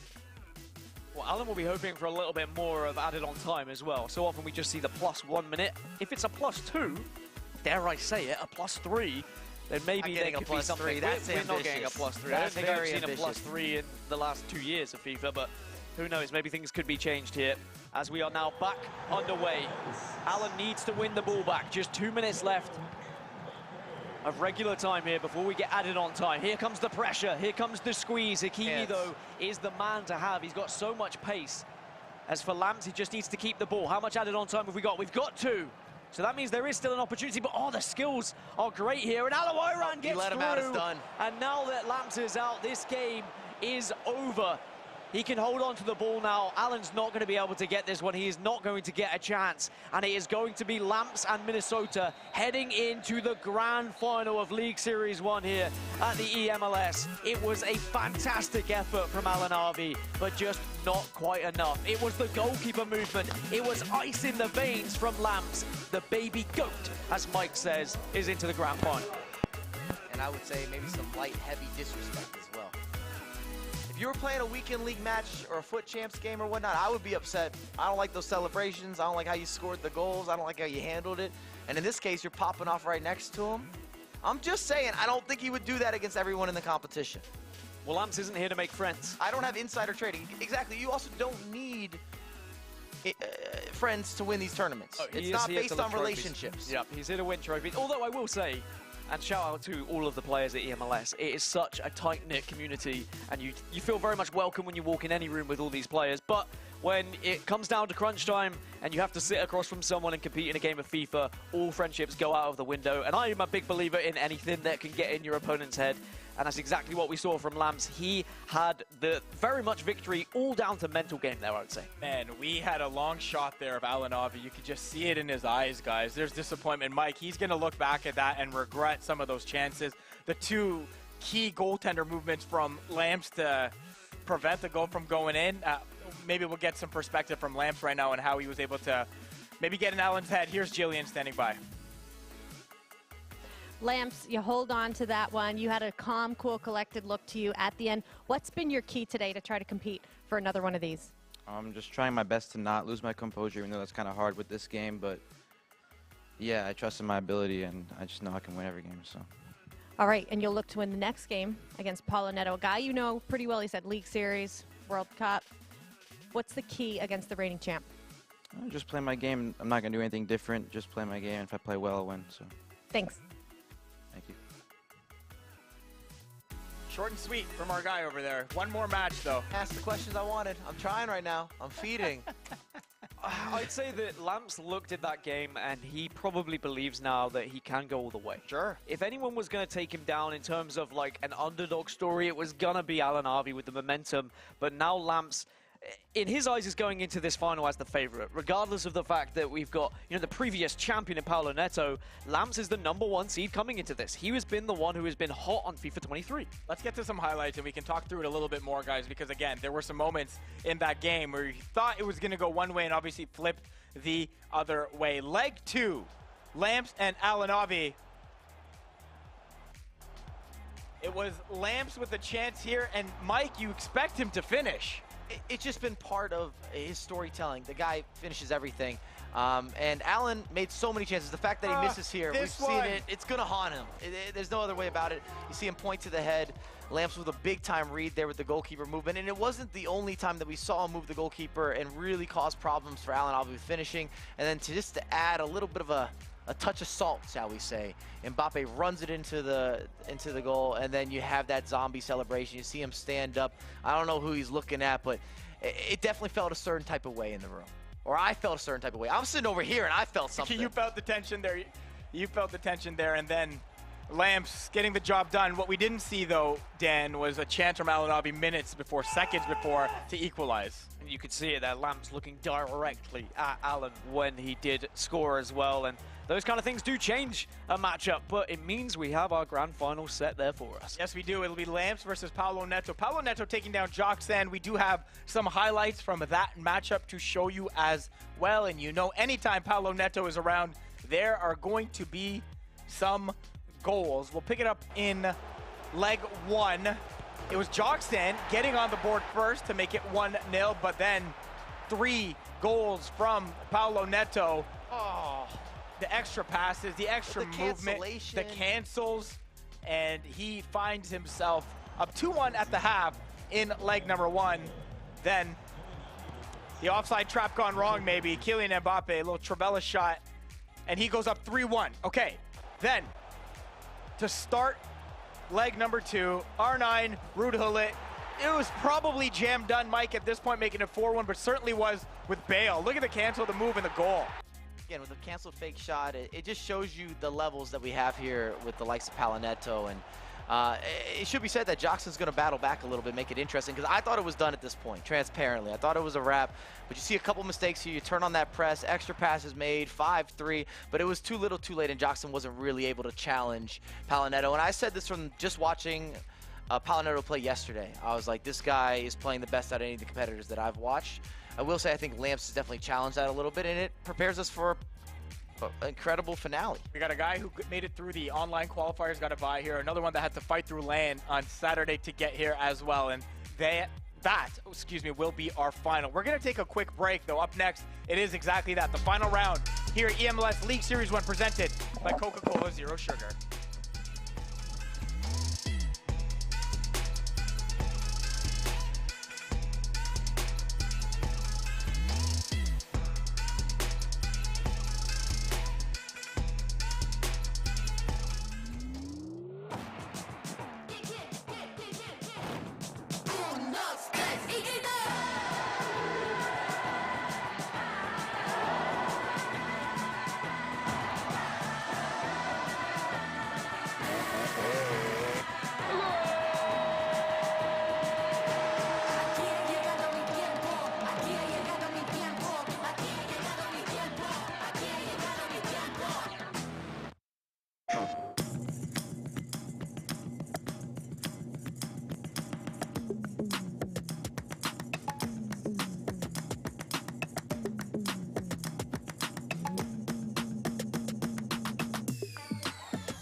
Hey, welcome back to eMLS League Series 1 presented by Coca-Cola Zero Sugar. That's what the players are playing for live in New York City for today's event. We just finished our semifinal round and are now down to our final match. The winner takes home that trophy. And of course, the bragging rights to say I was the 2023 League Series 1 champion. It has been a fun day, but it's come down to these two players, Lamps versus Paulo, Neto. Different paths to get there. One from the top, one from the bottom. They clash in the middle now, and the winner again will be crowned League Series 1 champion. Faisal Kamisa, Dan Gaskin, Michael Bell, Jillian Sakovich hanging out here with us. Jillian, man, we were feeling it in here. We weren't out there. You were. What was going on out there? Cut it with a knife. It was really tense, and I heard Mike say, well, maybe they don't like each other. I'm not going to go there. This is a loving community. No, this is competition. Mike, and don't take, you can't tell me what to ask. I'm the just send sideline me out there, reporter. I'll do it. It's Oh. cool. Oh, it's so easy, isn't it, Yeah, this guy Mike? thinks I'll it's stir it so up. easy. Stir it Yeah, up. okay. I like rivalries. You like rivalries? I do. I don't want all my sports teams to like each other. That's just me. Maybe, I You're don't not know. wrong. No, listen, you're not wrong about that. I don't Look, want those fans to get along. at the very least, it's healthy tension, healthy competition. That's what I'm saying. Yeah, it's good. It's actually made for a good viewing experience, right? And that's, again, maybe I not don't want to, personal. what if Lamp said, no. And then I take then that we away got to see from that. you. Be like, wow, well, this gameplay said something different. We'll put Mike between them. If they start scrapping, then Yeah. it's Mike's fault, right? Like, You know what? I think I'll you sit for took the high final. ground. I'll sit here. Yeah. Analyze Mike the game, can and go Mike out can go there. ask the Come questions. conversate Yeah, with me. yeah. I think that sounds like a great idea. We No, swap you're out. just looking for a way to get rid of Mike, no matter what, whatever cost possible, man. I Whatever know that. trade you can make, you know? How you feeling, man? It's been fun. Yeah, feeling good. This has been amazing. Honestly, like, I love the players. I love the tournaments that we get here. Like, this league has so much depth. And we are seeing it, but now we get the cream of the crop, right? We get the two best players in terms of form. We've got the #1 seed versus the eMLS Cup winner from 22. this has been the perfect tournament so far, but I don't quite know how it's going to end. Well, it's League Series 2 champion from a year ago, Lamps, versus eMLS Cup champion and Paulo Neto as well. And again, you don't need much incentive at this point, right? It's going to be great. And so here we go. It is now time for that League Series 1 final. Reigning champ of Series 2, Lamps, Minnesota United in the house, taking on reigning eMLS Cup champion Paulo Neto of, was that Jillian, Atlanta United? You know about them, right? Atlanta United. These were fellow expansion teams together. Wow. Yes. Look at lot you of it. dropping the historic Can you imagine references. that I would know something like that? They like each other This or is, don't like each other? It's our 2017 expansion sides in Atlanta United and Minnesota United. Paulo Neto and Atlanta United do have an MLS Cup to their name. Can't say that for Minnesota United. No disrespect there. But we'll see how it pans out today en route to that eMLS Yeah, Cup. that was about as no disrespectul as Lamp scoring that goal, walking in, Or being Mike no LaBelle disrespectful. telling me how to do my job. Fair enough. Whoa, Fair enough. Fair I enough. didn't tell you how to do anything. Oh, you kind of did. I just Let's take said a I would vote. ask the question. All right, Dan, you mentioned you didn't know how this was going to go. We're going to ask you to set this one up a little bit more because you have to call that in a second. Well, I think we've got one player who is looking dynamite at the moment in Paulo Neto. He looks flawless. We've got Lamps, though, who looked a little bit shaky in that previous game. But the important factor, he was ice cold when it came to those clutch moments. He is the clutch master so far, and he is going to need every little bit of mind games, every little bit, a piece of a puzzle to try and take down Paulo Neto here. Mike, from the Paulo Neto side, what do you see? How do you stop him? You got to stop him from scoring. Yeah. I mean, it's pretty simple. The guy's been so offensively fluent in every regard, just fluid across the board. I said it yesterday. I'll say it now. He's been the most impressive competitor. And I want to say this. I think both these guys, and it doesn't always work like this in esports, we have the best two players from this weekend. Wow. Yeah. This is clearly the 1 and 2 for me. The power rankings also say 1 and 2. And I'm happy that that's going to be the final. Because sometimes you have an off game and it doesn't happen. I know we were all kind of rooting maybe for an AlanAvi comeback, maybe had extra time, but this is definitely the deserving duo, and I can't wait. All right, it's the last one of the day. Time for our pre-match predictions presented by Avant. We all get a chance to predict the winner. The 4 of us will each make a pick, and of course, chat, you can also do the same by voting in the Sport Buff extension on Twitch. Maybe I'll go first this time. What do you guys think? The floor is yours, Faisal. I was going to say no, but you know what? I will take it. We all put our arms out together. Yeah, all three of you are like, oh, Faisal. wow, finally, how nice of you. I'm going to go with Paulo Neto. It's hard to see him not score a bunch of goals. Lamps almost let that last one get away from him. Not to say that's going to have any correlation to this one here, but I like Paulo Neto here. I hate agreeing with you. I know. But I feel like Paulo Neto, I've been a big fan of what he has been able to achieve in this league and internationally, and I think you'd be silly to go against him, even though Lamps looks very good at the moment. I'm going to go for Paulo. And I just want to start out, no disrespect towards Lamps. I respect everything that he does on the virtual pitch. Correct. Like, as a player, spectacular, but I said it yesterday, I'm going to keep the same theme. I think Paulo Neto is going to have a repeat here, and he's going to take the reigning title from last year and start out this year in a similar fashion. Last word So goes it's a to you, challenge, yeah. Lamps. Prove us wrong. I, too, though, am going with Paulo Neto for the obvious reasons. It's not just that he's won. Guys, it's also the way that he's won here today. So prove us wrong, Lamps. Maybe this will serve as a little extra motivation for Lamps as well. Not that he needs it. I Again, think he likes a chip on the shoulder a very anyway. good player in his own right, of course, one of the best to ever do it, and so they're ready to go. Both these players, Paulo Neto and Lamps, each have a trophy from eMLS a season ago. Dan and Mike, the winner, will get their second. Take it away. Well, a chance for a trophy for both of these players, as Faisal was saying, and I think that this might be an extra incentive for Lamps on those predictions, and I'm sure we won't hear the end of it if Lamps is to win here, and he is definitely capable of that. Do not take our predictions the wrong way as we compete in our own little desk segments to try and be the best predictor. We know full well either of these players could be lifting that trophy. They have both been sublime today, but in terms of how they've won their games, Jillian hit the nail on the head. Paulo Neto has been so much better at executing and making sure he is destroying his opponents. But can he do it against Lamps here? It's the grand final of the eMLS League Series 1. It's underway. It's Lamps versus Paulo Neto. It's Minnesota versus Atlanta United. Let us know at home who you've got in the chat. This is going to be a banger. We say that, but we should not forget, and maybe it hasn't been talked about as much just because it wasn't on the main broadcast, but when we're looking at Lamps, he was super dominant against Goal Machine after Goal Machine had an impressive result. That was not a close matchup. It definitely was not. Lamps knows how to score these goals as well. But can he stop Paulo Neto from scoring goals himself as already? He's firing as Paulo Neto comes hot into this grand final. It's a 1-0 lead. You can just see Paulo Neto evaluating options. Okay, I'm not going to go to the first post. Okay, the second post, I could maybe whip that in on the ground. You know what? I'm actually going to go for a cross into Mbappe. We're going to go with that instead. It's just so impressive how he's able to do that on the fly. You can watch this and you can freeze frame it. You can watch it back. A lot of you, in fact, most of you won't have that in your locker, even playing online versus your friends, to be able to assess and pick out these options so quickly. He's really crediting the players now. No disrespect to any of you watching. Mike also struggles to do this as well. Don't worry, he is in very much in that section. Don't you guys worry. Actually, I should credit you. I would have gone short. I'm not picking out that pass. Fair enough. Mike is actually a very good FIFA player. I shouldn't disrespect him like that. Otherwise, he might play me and beat me, and then I will cry forever. Anyway, back to our grand final. Paulo Neto has this goal lead. And that's exactly what the doctor ordered. If you wanted to start hot against anyone, it should be in the grand final against Lamps, who has been ice cold when it comes to his gameplay. But now he's going to have to come from behind, something he didn't have to do against AlanAvi, of course. He was constantly taking that lead. But now here is Lamps, kicking from left to right, representing Minnesota, our League Series champion from last season.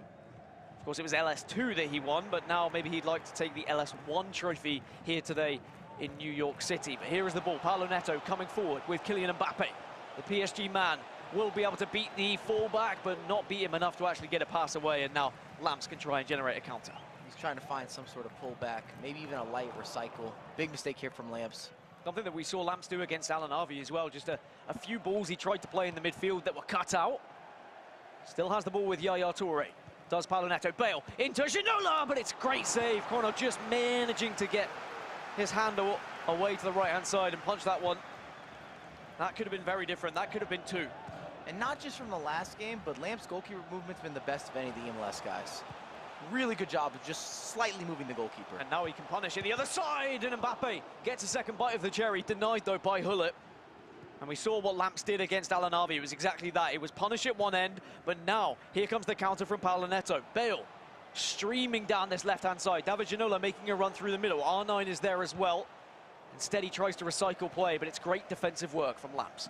And the reason I keep stressing the goalkeeper movement, it doesn't only move the goalkeeper and potentially offset a shot, but it shifts the offensive animation sometimes if you do it properly.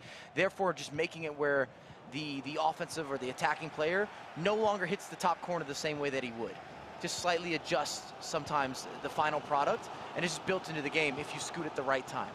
And as a reminder, in this grand final, it is 2 legs of FIFA. It has been that way for the majority of the day, but in case you're just joining us, here's Hakimi. Manages to just walk up here, but again, tries to play that next ball, but it was well covered by Paulo Neto. He almost gave the space to Hakimi, and he said, you're more than welcome to go towards that byline. It's a dangerous area from Lamps as well. Good job opening up that space down the end line. Of course, again, looking for that pullback. It's always that same Tom and Jerry, cat and mouse. You're looking for the option. Can you find the option? Can you pull a defender out of position? It's almost a game of give and take a little bit. You're trying to bait somebody. Is R9, manages to just shove Lucio to one side, but not enough to get that shot away. Hullet recovers, though. Great defensive work, though, from Lamps to quickly react. I will say that I always credit FIFA's players to be very good at reacting to things quickly, assessing the situation even when things are going wrong. You have to quickly adapt and know which players to suddenly control. Do you step in? Do you back off? And at the moment, Lamps defensively, apart from that first goal, has been very sound. And again, he's shifting the rhythm a little bit here with the tempo. I mean, he just loses possession, but I like the idea. Lots of space then for Mbappe, similarly to the first goal that Paulo Neto was able to score.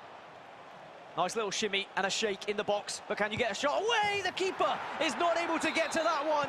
And again, Paulo Neto, ruthless in front of goal. He has been like this all day long, Mike.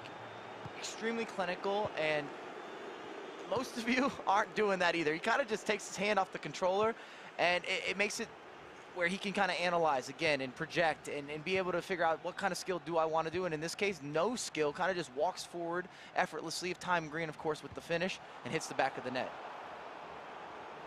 With 5 minutes left in the first half of the first leg, and it's Paulo Neto in control here, and it could be more. Danger signs as Gareth Bale, he streams through, but the keeper does get off his line.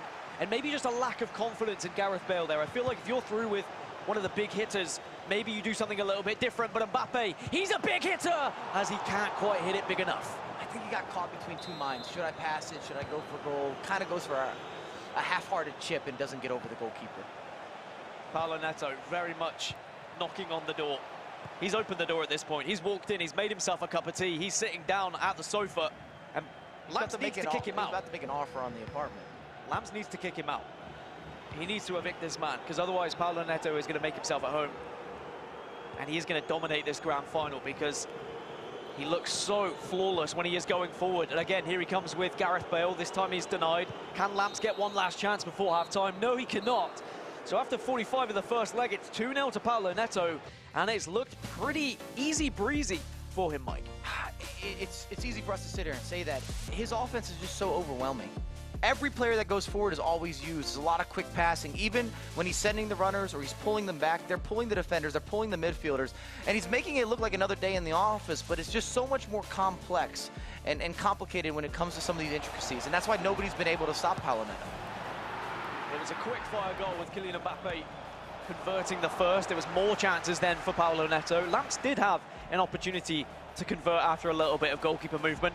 And this second goal, just look at the patience here. He waits, he waits, he waits, he watches the switches, and then he says, okay, you've given me the space, I will take this one. And it very easily could have been 3, but for a brilliant save there on the side of Lams as we rejoin here in the second half of the first leg. Elite levels of micromanaging.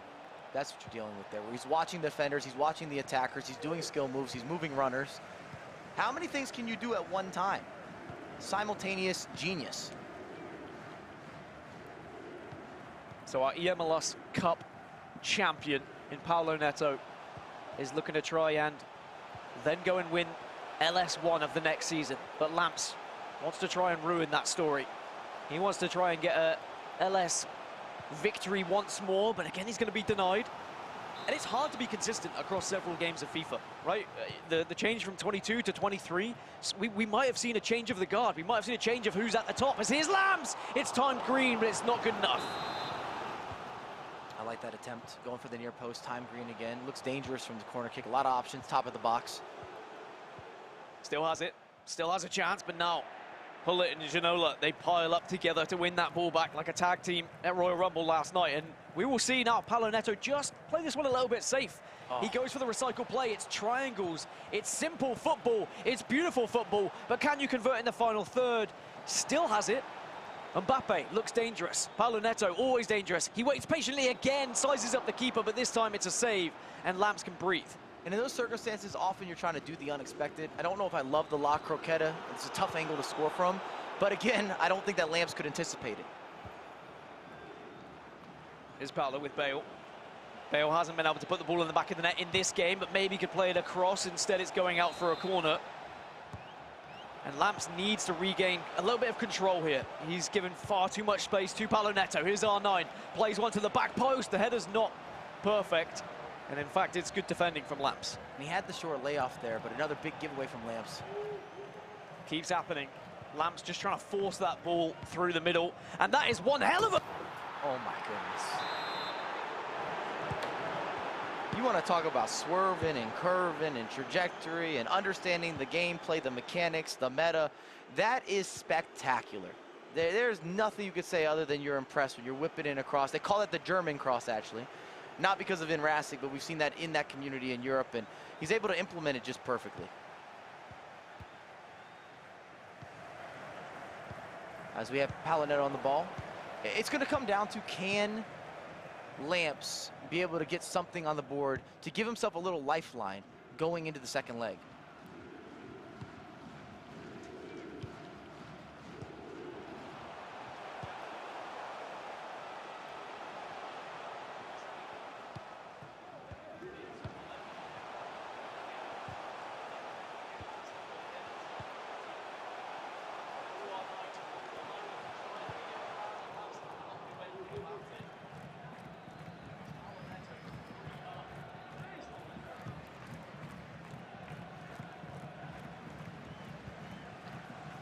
You also got to think that at this point, if you're Paulo Neto, I know you've been offensively so gifted, but maybe you want that pause to slow up a little bit of game management. You don't want to give up something cheap.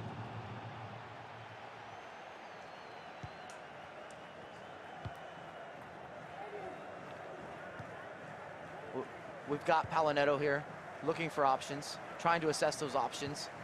Not quite, gives it away, rude hole it. This has been kind of the story of this matchup, though. A lot of giveaways in the midfield from Lamps, and you're not going to be able to win, especially not against someone who's been so offensively proficient with those types of mistakes. It just leaves for easier passing, easier windows, easier angles for the likes of Paulo Neto. He doesn't have to have even some of the additional complicated gameplay that he's definitely capable of. Janola here, inside the box, wasn't able to quite put together the skill. I think he was looking for a heel-to-heel, maybe even the new heel-to-heel. Big takeaway, another huge mistake, massive mistake. Yaya Toure looking for options. Janola, Mbappe, Janola again. Mbappe might be offsides here. They're going to pull that back. And again, if Lamp's able to get anything on the board, that kind of be a win going into the second leg. With the way that he's played. Another big giveaway, though. Wouldn't be surprised if we see a recycle. There it is, Mbappe. Mbappe looking for help, looking for options. Finds Yaya Toure. Chip through ball, knocks it down. That's gorgeous. Goes for the cancellation. Great defensive work here from the likes of Lamps. Can he make something from this? His counterattack just hasn't looked nearly as assertive. R9. Mbappe, a lot of space here.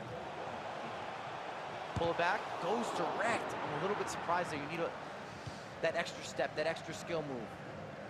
Some additional form of expression.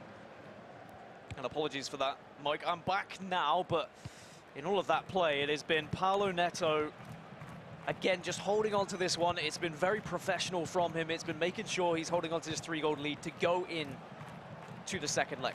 I think the most impressive part might be that he's kept the clean sheet. His defensive work, as good as he's been offensively, he's dominated the midfield, and he hasn't really given up many chances here. Maybe just that one opportunity in the first half. Great defense from Lamps. Can he rescue something here? Can he just try and get one goal going into this next one? And maybe this could be it. This could be the moment. Alawaran is going to be through. You have to convert here, and he does not. That was his chance. That was Lamps' opportunity to get back into this one and really give himself a chance going into the second leg. But instead, it's going to be Paulo Neto just holding on. And I tell you what, it could be rubbing salt in the wounds here. It's a slide attempt, and he goes across goal. 90 minutes done, but it's Paulo Neto after the first leg being 3-0 up. Mike, what an impressive performance in that first leg. Shake my hand, firm handshake from Paulo Neto there. Actually made Lamps look pretty ordinary considering the form that he's been in. And if you're Lamps here, you might look into a different formation adjustment. I just didn't love his build-up. So many mistakes getting out of the back. And he was struggling versus that counter press of Paulo Neto. And it was a little bit of a reckless match there towards the end. And got a little more open in the last 15 minutes. But if I'm in the Lamps coaching staff, or the back end of the coaching side, I'm looking at formation adjustments, tactical adjustments. I just didn't like the way that that game felt. It wasn't very balanced. It felt very one-sided.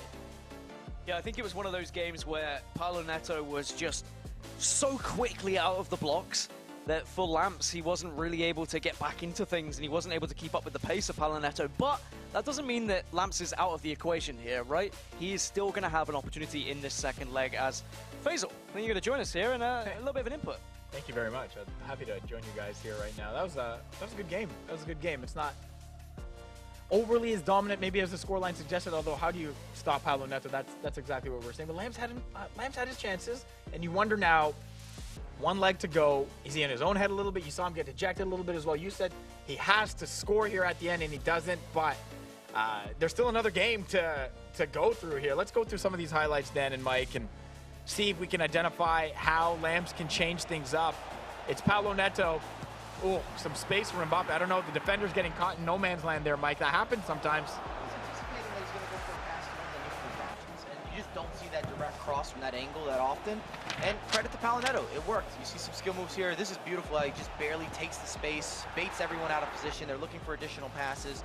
You get the likes of Mbappe bursting through. You still had some really good saves and goalkeeper work from Lamps. The big issue was really Lamps getting out of his own defensive half. He had so many errors. He was pressed in there in that first half at the very least. He was opened up a little bit more, but then we saw what happens when that happens as well. Paulo Neto had a chance and put some away, and then this from Lamps. I don't know, Dan. Low tap might have worked. I haven't really mentioned the low tap that much this weekend, but there is something in it. I think Mike made a YouTube video on it actually at one point about the low tap, the low driven, and we've not seen it utilized by many of the pro players because they prefer the green time finishes, but certainly this occasion, maybe it could have worked out, but percentagely, I know, is that a word, percentagely? No. It isn't, but No, now it is. I'm a maybe. commentator, so I could do what I like, Okay. but I will say words. Keep it going. that, you know, Lamps is going to be annoyed about that last opportunity, right? He's going to be annoyed about that game, which, with a player like Lamps, it could spur him on going into this one. Something has to. I mean, something has to push him going forward because he's down right now, down big as well, and one game left to get it all back. Drink some water, of course, refresh the mind, and see what else is going on. A reminder for everybody watching, by the way, there's a contest still going down where you can win MLS Store gift cards, DoorDash gift cards, and there are 60,000 FIFA points up for grabs. To win, participate in the question from the Sport Buff extension to earn points. If you're watching on other platforms or channels, come on over to the MLS Twitch channel to be eligible. You also must be logged in on Twitch to see the extension. At the end of the show, the top 10 on the leaderboard will receive a whisper on Twitch to claim their prize. Make sure you're able to receive whispers from MLS on Twitch by changing your settings. I've given you everything. Restrictions do apply. You can see the panel below for more contest rules. Okay. You good, Face? I'm good. You guys good? I'm feeling great. Dan? Oh yeah, baby. I'm ready for this one. I'm hoping that Lamps shakes this up a little bit. Oh, he I'll has tell to. you, 3 goals, it sounds like a lot, but in this FIFA, especially with some smart pressure play, you score early, the whole game, momentum, everything can be thrown out the door, thrown out the window. Well, except for this game. We've got to throw that to you guys, Dan and Mike. Take it away. So leg number 2 then between two fiery competitors from today's competition, but it has been all about that man, Paulo Neto, our eMLS Cup winner from 2022, and is going to try and look to double up on those trophies by winning LS1. Now our LS2 champion from 22, Lamps, is 3 goals behind going into this second leg, Mike. He has everything to do. Do you believe, though, that we could see a comeback here from Lamps? I think it's very possible. I don't mean this like in a negative way, but that was probably the worst that we've seen Lamps play. And that's also why he's down 3-0. But if he just plays to what we've been seeing, I definitely think he's very competitive with Paulo Neto. Well, we are underway. 90 minutes left in eMLS League Series 1 in this grand final. And here's going to be Paulo Neto in, of course, the red and black of Atlanta United. Lamps representing Minnesota FC in the blue. And Lamps coming out hot here, and what a chance that could have been, but Lucio flawless at the back. And that's already much better. A little more direct, a little more decisive. A lot of space to work with here from R9. Lamps already creating chances. Again, though, it's a mistake giving the ball away to Gareth Bale. Plays it inside to R9, skips past the man. He's got support on that left-hand side, but he's offside, waits.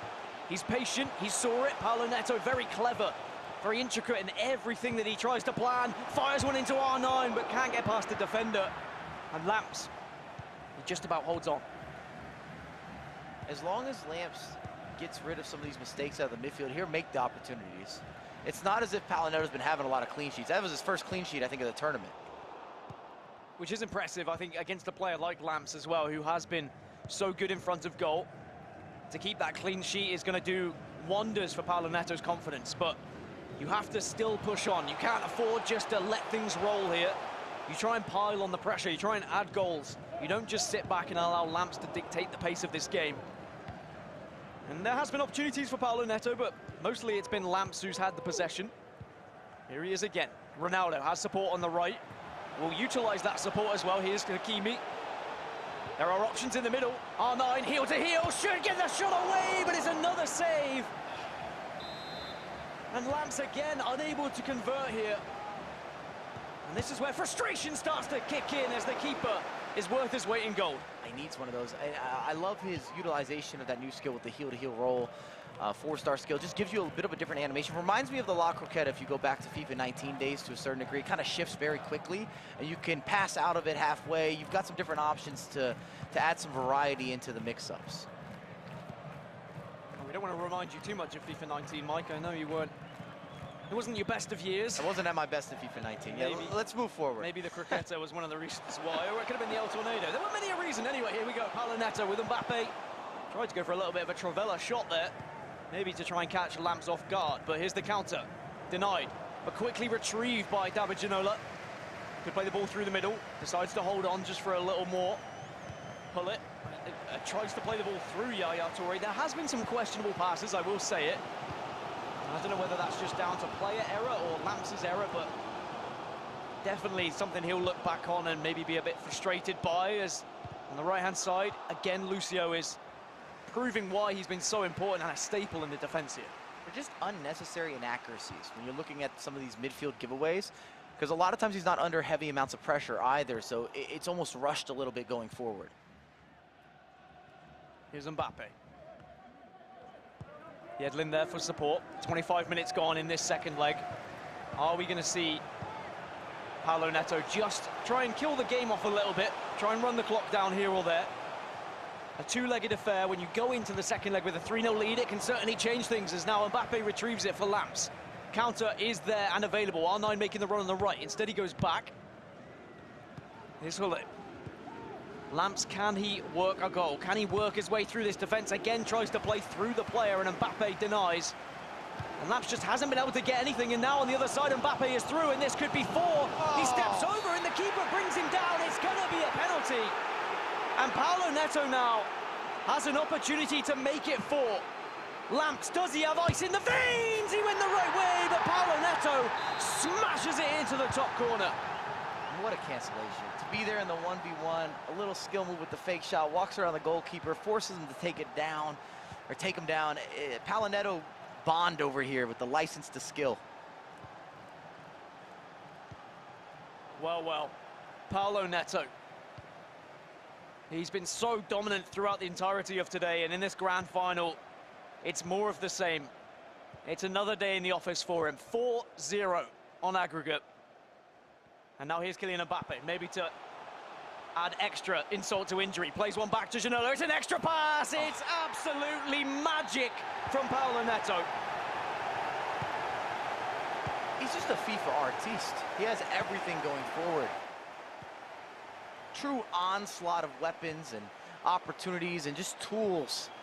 And if you look at Paulo Neto and how he plays offense, what's so impressive is how he's manually maneuvering all these runners. When you're looking at the wingers that are overlapping or the fullbacks getting involved, the timing of when this center mids push into space and how the strikers check back while another striker is challenging the center back to create these gaps that aren't there. It's so impressive, and he's doing so much of this manually. Well, naturally, Lamps is now going to be pushing up. He's going to be leaving gaps. And this is where you start to worry of a heavy scoreline if Lamps is not able to get a goal here or there. And he's had his opportunities. 2 clear-cut chances for Lamps that he hasn't really been able to make work. And I think that he will look back at those as must-score opportunities that did not go through. Still 45 minutes left in the second half, and of course a few minutes left here in this first. I don't want to call this one over because I know what Lamps has in the locker. Surely you score this one, but no! Just like he did to AlanAvi, Paulo Neto, the goalkeeper movement sends him the wrong way. Lamps converts. No, he does not. It's a wrestling match in the box, but Paulo Neto comes out on top. And somehow, some way, Paulo Neto has still not conceded here, Mike. Lamps has to convert from there. I mean, we've talked about it. When you're that clear-cut, and the game with a lot of the goalkeeper movement is once you've chosen where you're going to shoot, you're committed. And this could be 6. Talk about clear-cut. Ginola goes near post this time. Paulo Neto doesn't make the most of it. That would have been the game. That would have been game, set, and match. I would have called it confidently. At 5, there's still the doubt in the back of my mind that maybe there's still this slim % chance that Lamps could come back. But with 45 minutes required and 5 goals to go, it's going to be a tough one. I just can't see it. Paulo Neto's been so complete when you're looking at his defensive steps. He's also utilizing the offside trap, which is so clever to make sure that you don't have those runners being able to kind of align for those 1v1s, and again, isolating matchups, which we keep talking about. It's been on repeat for a big reason.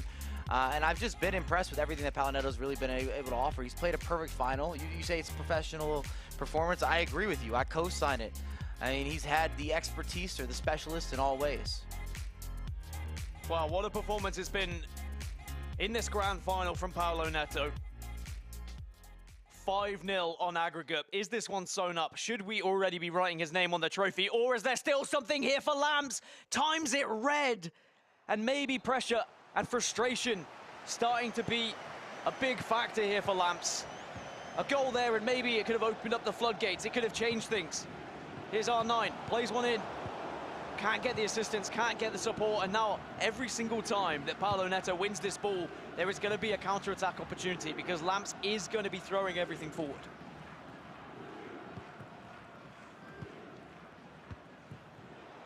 A lot of space to work with here for Mbappe, but again, it's just the timing. The rhythm hasn't been there, and I think you have to credit Paulo Neto a lot for offsetting that rhythm. Sometimes even if you don't get the takeaway, that's all you need to do. And a lot of times the ball's just been forced, I think, a little bit by Lamps, and Paulo Neto's been able to read it. There wasn't really any true danger from Paulo Neto there, but there is still danger from this corner kick. Bale feeds one to Yaya Toure on the edge. No Yaya Toure screamers today. Anyway, we haven't seen too many goals from distance. We certainly saw one from Lamps where it was a finesse, but no power shots or anything too heavy from outside. Here's Ginola. Plays one more. Gareth Bale tries to get the shot away, will be denied, and now Lamps, knowing that his chances of winning this cup are slowly fading away, but he is going to get another opportunity to get one back here. Here's Kylian Mbappe, and again, nothing comes from it, Mike. Just one of those games where it's not going to go through. You have to wonder, has Lamps already accepted defeat at this point?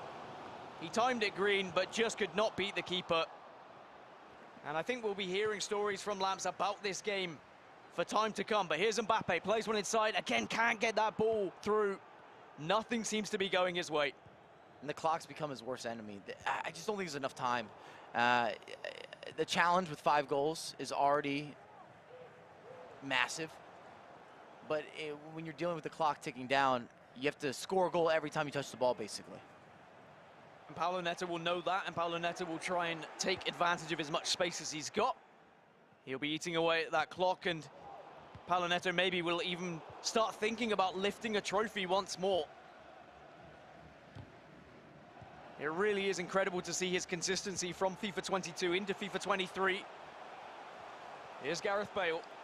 Plenty of options. First is Yaya Toure, now into R9. Oh, the through ball was on to Hullet making the run. And you have to say, it's been an excellent day for Paulo Neto, and it was an excellent day for Lamps coming into this, but suddenly things look miserable now for Lamps in this grand final. We can't take away how he's performed throughout the entire day, but this grand final has not gone the way he would have expected. I also think you have to give a lot of credit to Paulo Neto for grinding, and then also Atlanta United. If you recall, they kind of discovered him as a talent when they had the event in Atlanta 4 years ago. He was on the radar, came in, was signed, and then he's been a staple there as well. We've seen him in 2v2s, we've seen him in 1v1s, we've seen him eMLS, we've seen him in all the world events as well, as you see whips in another cross. He's been one of the premier talents worldwide. But he will have a target on his back. Going into League Series 2, and then eventually, of course, the eMLS Cup. Everyone will know who the man to beat is. Perhaps he didn't perform as well online. Remember, he still had to play through the LAN qualifiers yesterday to get here today. Was not in the top 4. And it could be now another goal, and it is another goal. It's Gareth Bale to really finish this one off, if it was not already finished already. 3-0 on this leg. 3-0 in the previous leg. It's 6 of the best for Paulo Neto. And the Atlanta United man is going to be lifting a trophy yet again. And we have to applaud his consistency, his grind, his ability, as it could be more here. Here's Gareth Bale. Options in the middle. Will find them. Will find the top corner. It's 7. Just doesn't miss. He's been better today than he was yesterday. And yesterday I thought he was unstoppable. Can this man be beaten this season? Sure, there have been people who have beaten him online. And he may have, had a couple of rough games on LAN, but when it comes to crunch time, when it comes to these big games, Paulo Neto, he gets results. Can Lamps get a consolation? Yes, he can, and finally, will find the back of the net. And I don't want to discredit Lamps, because he has had an excellent day, and I know what an incredible player he is, but this is going to be a big lesson for him, and could be a lot to spur him on when he goes to LS2 and further. As our youngest player in the league, sometimes you need to have these lessons. And this has been a big one. Paulo Neto 7, Lamps 1 here in the grand final of eMLS League Series 1. I've been a part of this from the beginning, and if you're talking about breaking down any of these events, I think this is the most dominant performance we've seen. Why not? Why not add another goal? He just doesn't miss from anywhere. Rude hold it from long distance, but I was going to say that the dominance that Paulo Neto has just asserted himself with throughout the weekend. There hasn't been that type of scenario previously. We've had winners, we've had repeat winners. We even have the Duelsta time where he went for the trifecta. That was extremely impressive, but a lot of those games were close. We saw extra time, we saw penalty kicks. These have all been big spreads, relatively speaking. When we talk about eMLS history, I think that we are maybe starting to look at a man who is going to be solidifying himself in that history in Paulo Neto. eMLS Cup winner in 22, and is going to be the eMLS League Series 1 champion here in 23. And it is just a parade at this point. He can do whatever he wants, it doesn't really matter, and he is still going for goals. There is no sort of sportsmanship, there's no sort of holding onto the ball. Instead, it's Paulo Neto punishing Lamps time and time again to make it 9-1. And now Lamps will just hold onto the ball because he knows Paulo Neto is going to be our eMLS League Series 1 champion for Atlanta United. A flawless display. And this is his time, this is his moment. It's a familiar sight for him. It's another trophy as we see Paulo Neto, your eMLS League Series 1 champion. It's back-to-back trophies from 22 to 23. A kiss of the trophy. And what a performance it's been, Mike LaBelle. I can just insert superlative on superlative on superlative. I mean it. I think it's the most dominant performance we've seen in any of these eMLS events. No one stood a chance in the last couple of days. I know there was a bit of an upset throughout the group stage, I suppose, but he had already kind of progressed at that point, so I don't know that it mattered that much. But we're talking about this bracket. He looked like he was on another level compared to everyone else. 9-1 in the grand final, and repeat that. Always 9-1. 9-1, Danny. Always in a two-legged affair, you are going to see big score lines, especially when Lamps was really throwing everything. But Faisal, 9-1 in a grand final. Unbelievable, and you talked about the dominance in victory, Mike LaBelle. The closest margin was 2 goals against Joksan, and even in that one, he was up 5-1 before he conceded the last 2. Yeah, consolation goals, let's talk about it real quick, because remember, Paulo Neto didn't get a bye here, so he beat ThiagoCapo, right? Then he went on to beat King CJ, and it was definite. I think that finished 9-3. Then he goes on to beat Joksan, as you just said, and then a 9-1 finale. Unbelievable. Unbelievable, and much deserved of a champion. We'll see how he feels after his victory. Let's head over to Jillian, who's standing by with the League Series 1 champion for our victory moment presented by Coca-Cola Zero Sugar. Back-to-back eMLS trophies for you. What does this one mean? It means a lot. Like after winning the eMLS Cup and being back-to-back champion, it's very nice. And last year I also lost in the final of League Series 1, so it's very good to finally have the trophy. You were fairly dominant not only all day, but all week. Where have you been able to find this consistency from? Yeah, I think that I played really, really good today and yesterday. I think that like during the week I didn't play my best, but during the weekend was a very good gameplay, and I'm proud of that. And yeah, the result came, and that's very important for me. What part of your game would you say has improved the most over the last few months? I think that my defense, I think that during the week, my defense was very, very bad, but like today, I almost didn't concede a lot of goals. So yeah, my defense was pretty important today and during the weekend. So yeah, I think that my defense is the key point. You have so many Atlanta United fans back in Brazil watching you, cheering for you today. What's your message to them? I want to say thanks for the support of all the people that support me, the fans, my friends, my family, my girlfriend, all the people that are watching now, and yeah, it means a lot to me. Yeah, and we're going for more like now in League Series 2. Paulo Neto, congratulations. Obrigado. Amazing. Amazing, amazing, amazing performance. He said, I didn't concede a lot of goals, and considering who the players he was playing against were, Dan, that is so, so impressive. Even almost more so than the goals he did score, which were plentiful, by the way, which we'll see in a second. I think all day long we were talking about the attacking players that we have in this league, and especially those who were playing in the knockout stages today. And the fact he was able to outscore them, but also restrict the goals they were able to score, I think speaks volumes of the consistency of this man and how impressive he is right now. And it's tough to go against him going into League Series 2 with how he has been playing. Well, you can't get any higher than #1 on the power rankings already, Mike LaBelle, but based on some of these goals, you might need a new tier, maybe? Put him in the God tier. I don't know. He was unstoppable today. I mean, he was just fluent in every way. I think he speaks 30 languages. You couldn't stop him. He did what he wanted against everybody. And like, I got to bring this up again, but he had the most difficult group, in my opinion. He tops that. He had the most difficult bracket. He tops that, and he did it in such a dominant way. Nobody could sit here and say that he didn't deserve it, didn't earn it, didn't progress it, didn't whatever. Deserve it. Deserve it's the right word. There can't be a naysayer, is what I'm saying. Because sometimes we do say, well, you had a good run, or you fell into a better position, or you played some guys that maybe didn't have the same experience. That's not the case here. Well, you mentioned it before. You thought we had the best 2 players on the day in the final, which may be fairly so, but that's the gap. Light work, man. That's the gap. Yeah, yeah. Man, oh man, oh man. And we saw Lamps getting in his own head as well. Even the penalty, Mike, as perfect as you can get. Luck. Top bins, goalie went the right way and everything. Doesn't matter.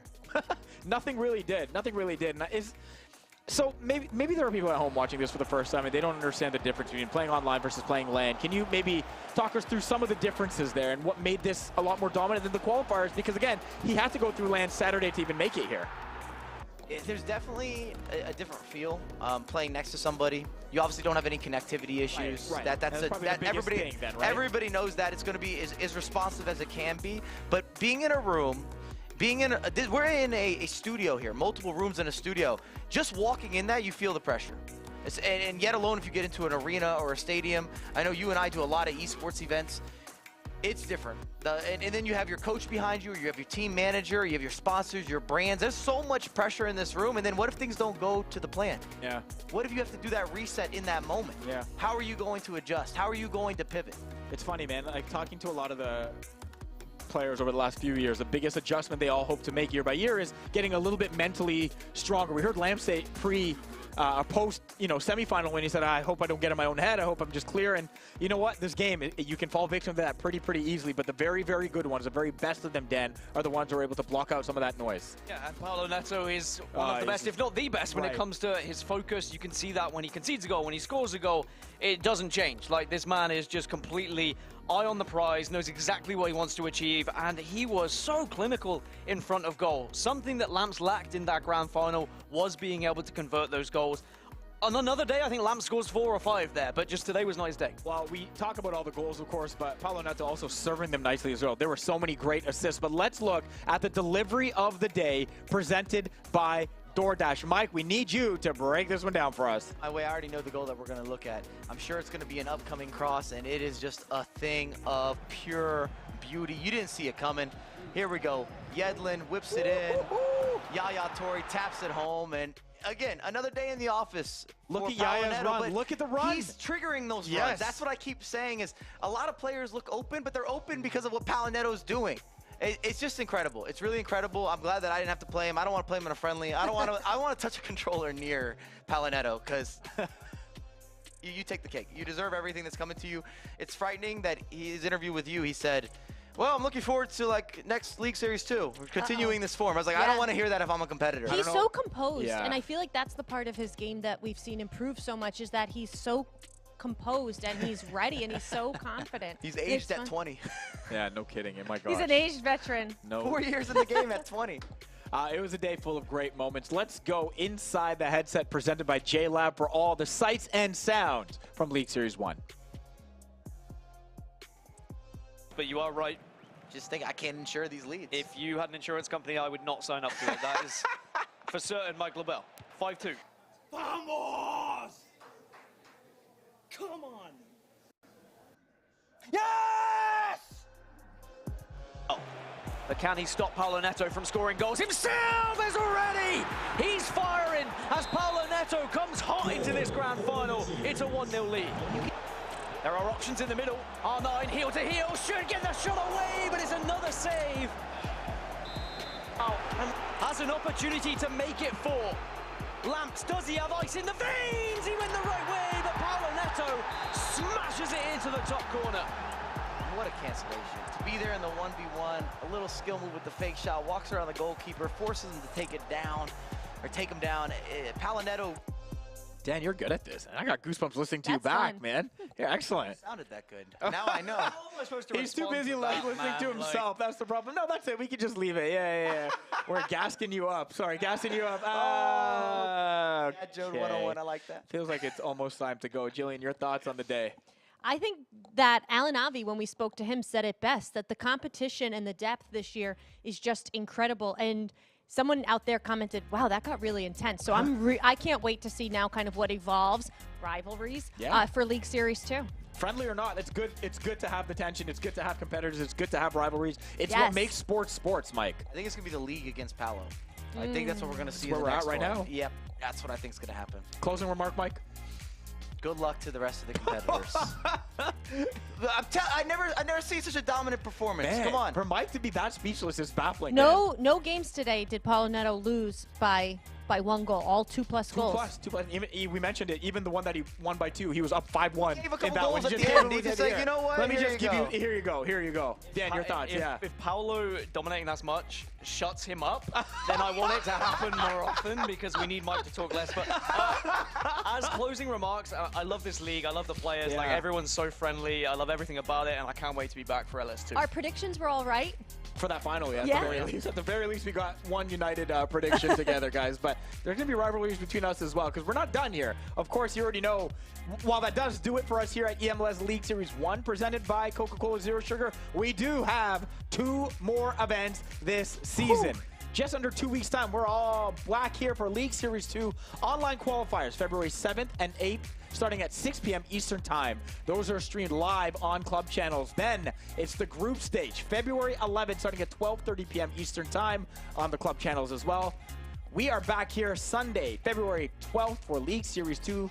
Bracket starting at 12 p.m. Eastern Time, twitch.tv/MLS. Then on March 11th, Last Chance Qualifiers kicks off at 1:30 p.m. Eastern Time. For the first time, this is going to be streamed live on the club channels as well. Then finally, Sunday, March 12th, eMLS Cup live from South by Southwest in Austin, Texas at 3 p.m. Eastern here on twitch.tv/MLS. If you haven't already booked your travel, come out to the event.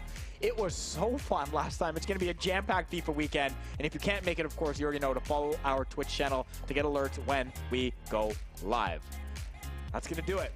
We thank you all for watching on behalf of these 3. Congrats to our League Series 1 champion, Paulo Neto. For Dan, Mike, Jillian, I'm Faisal Kamisa. We'll see you next time. Peace.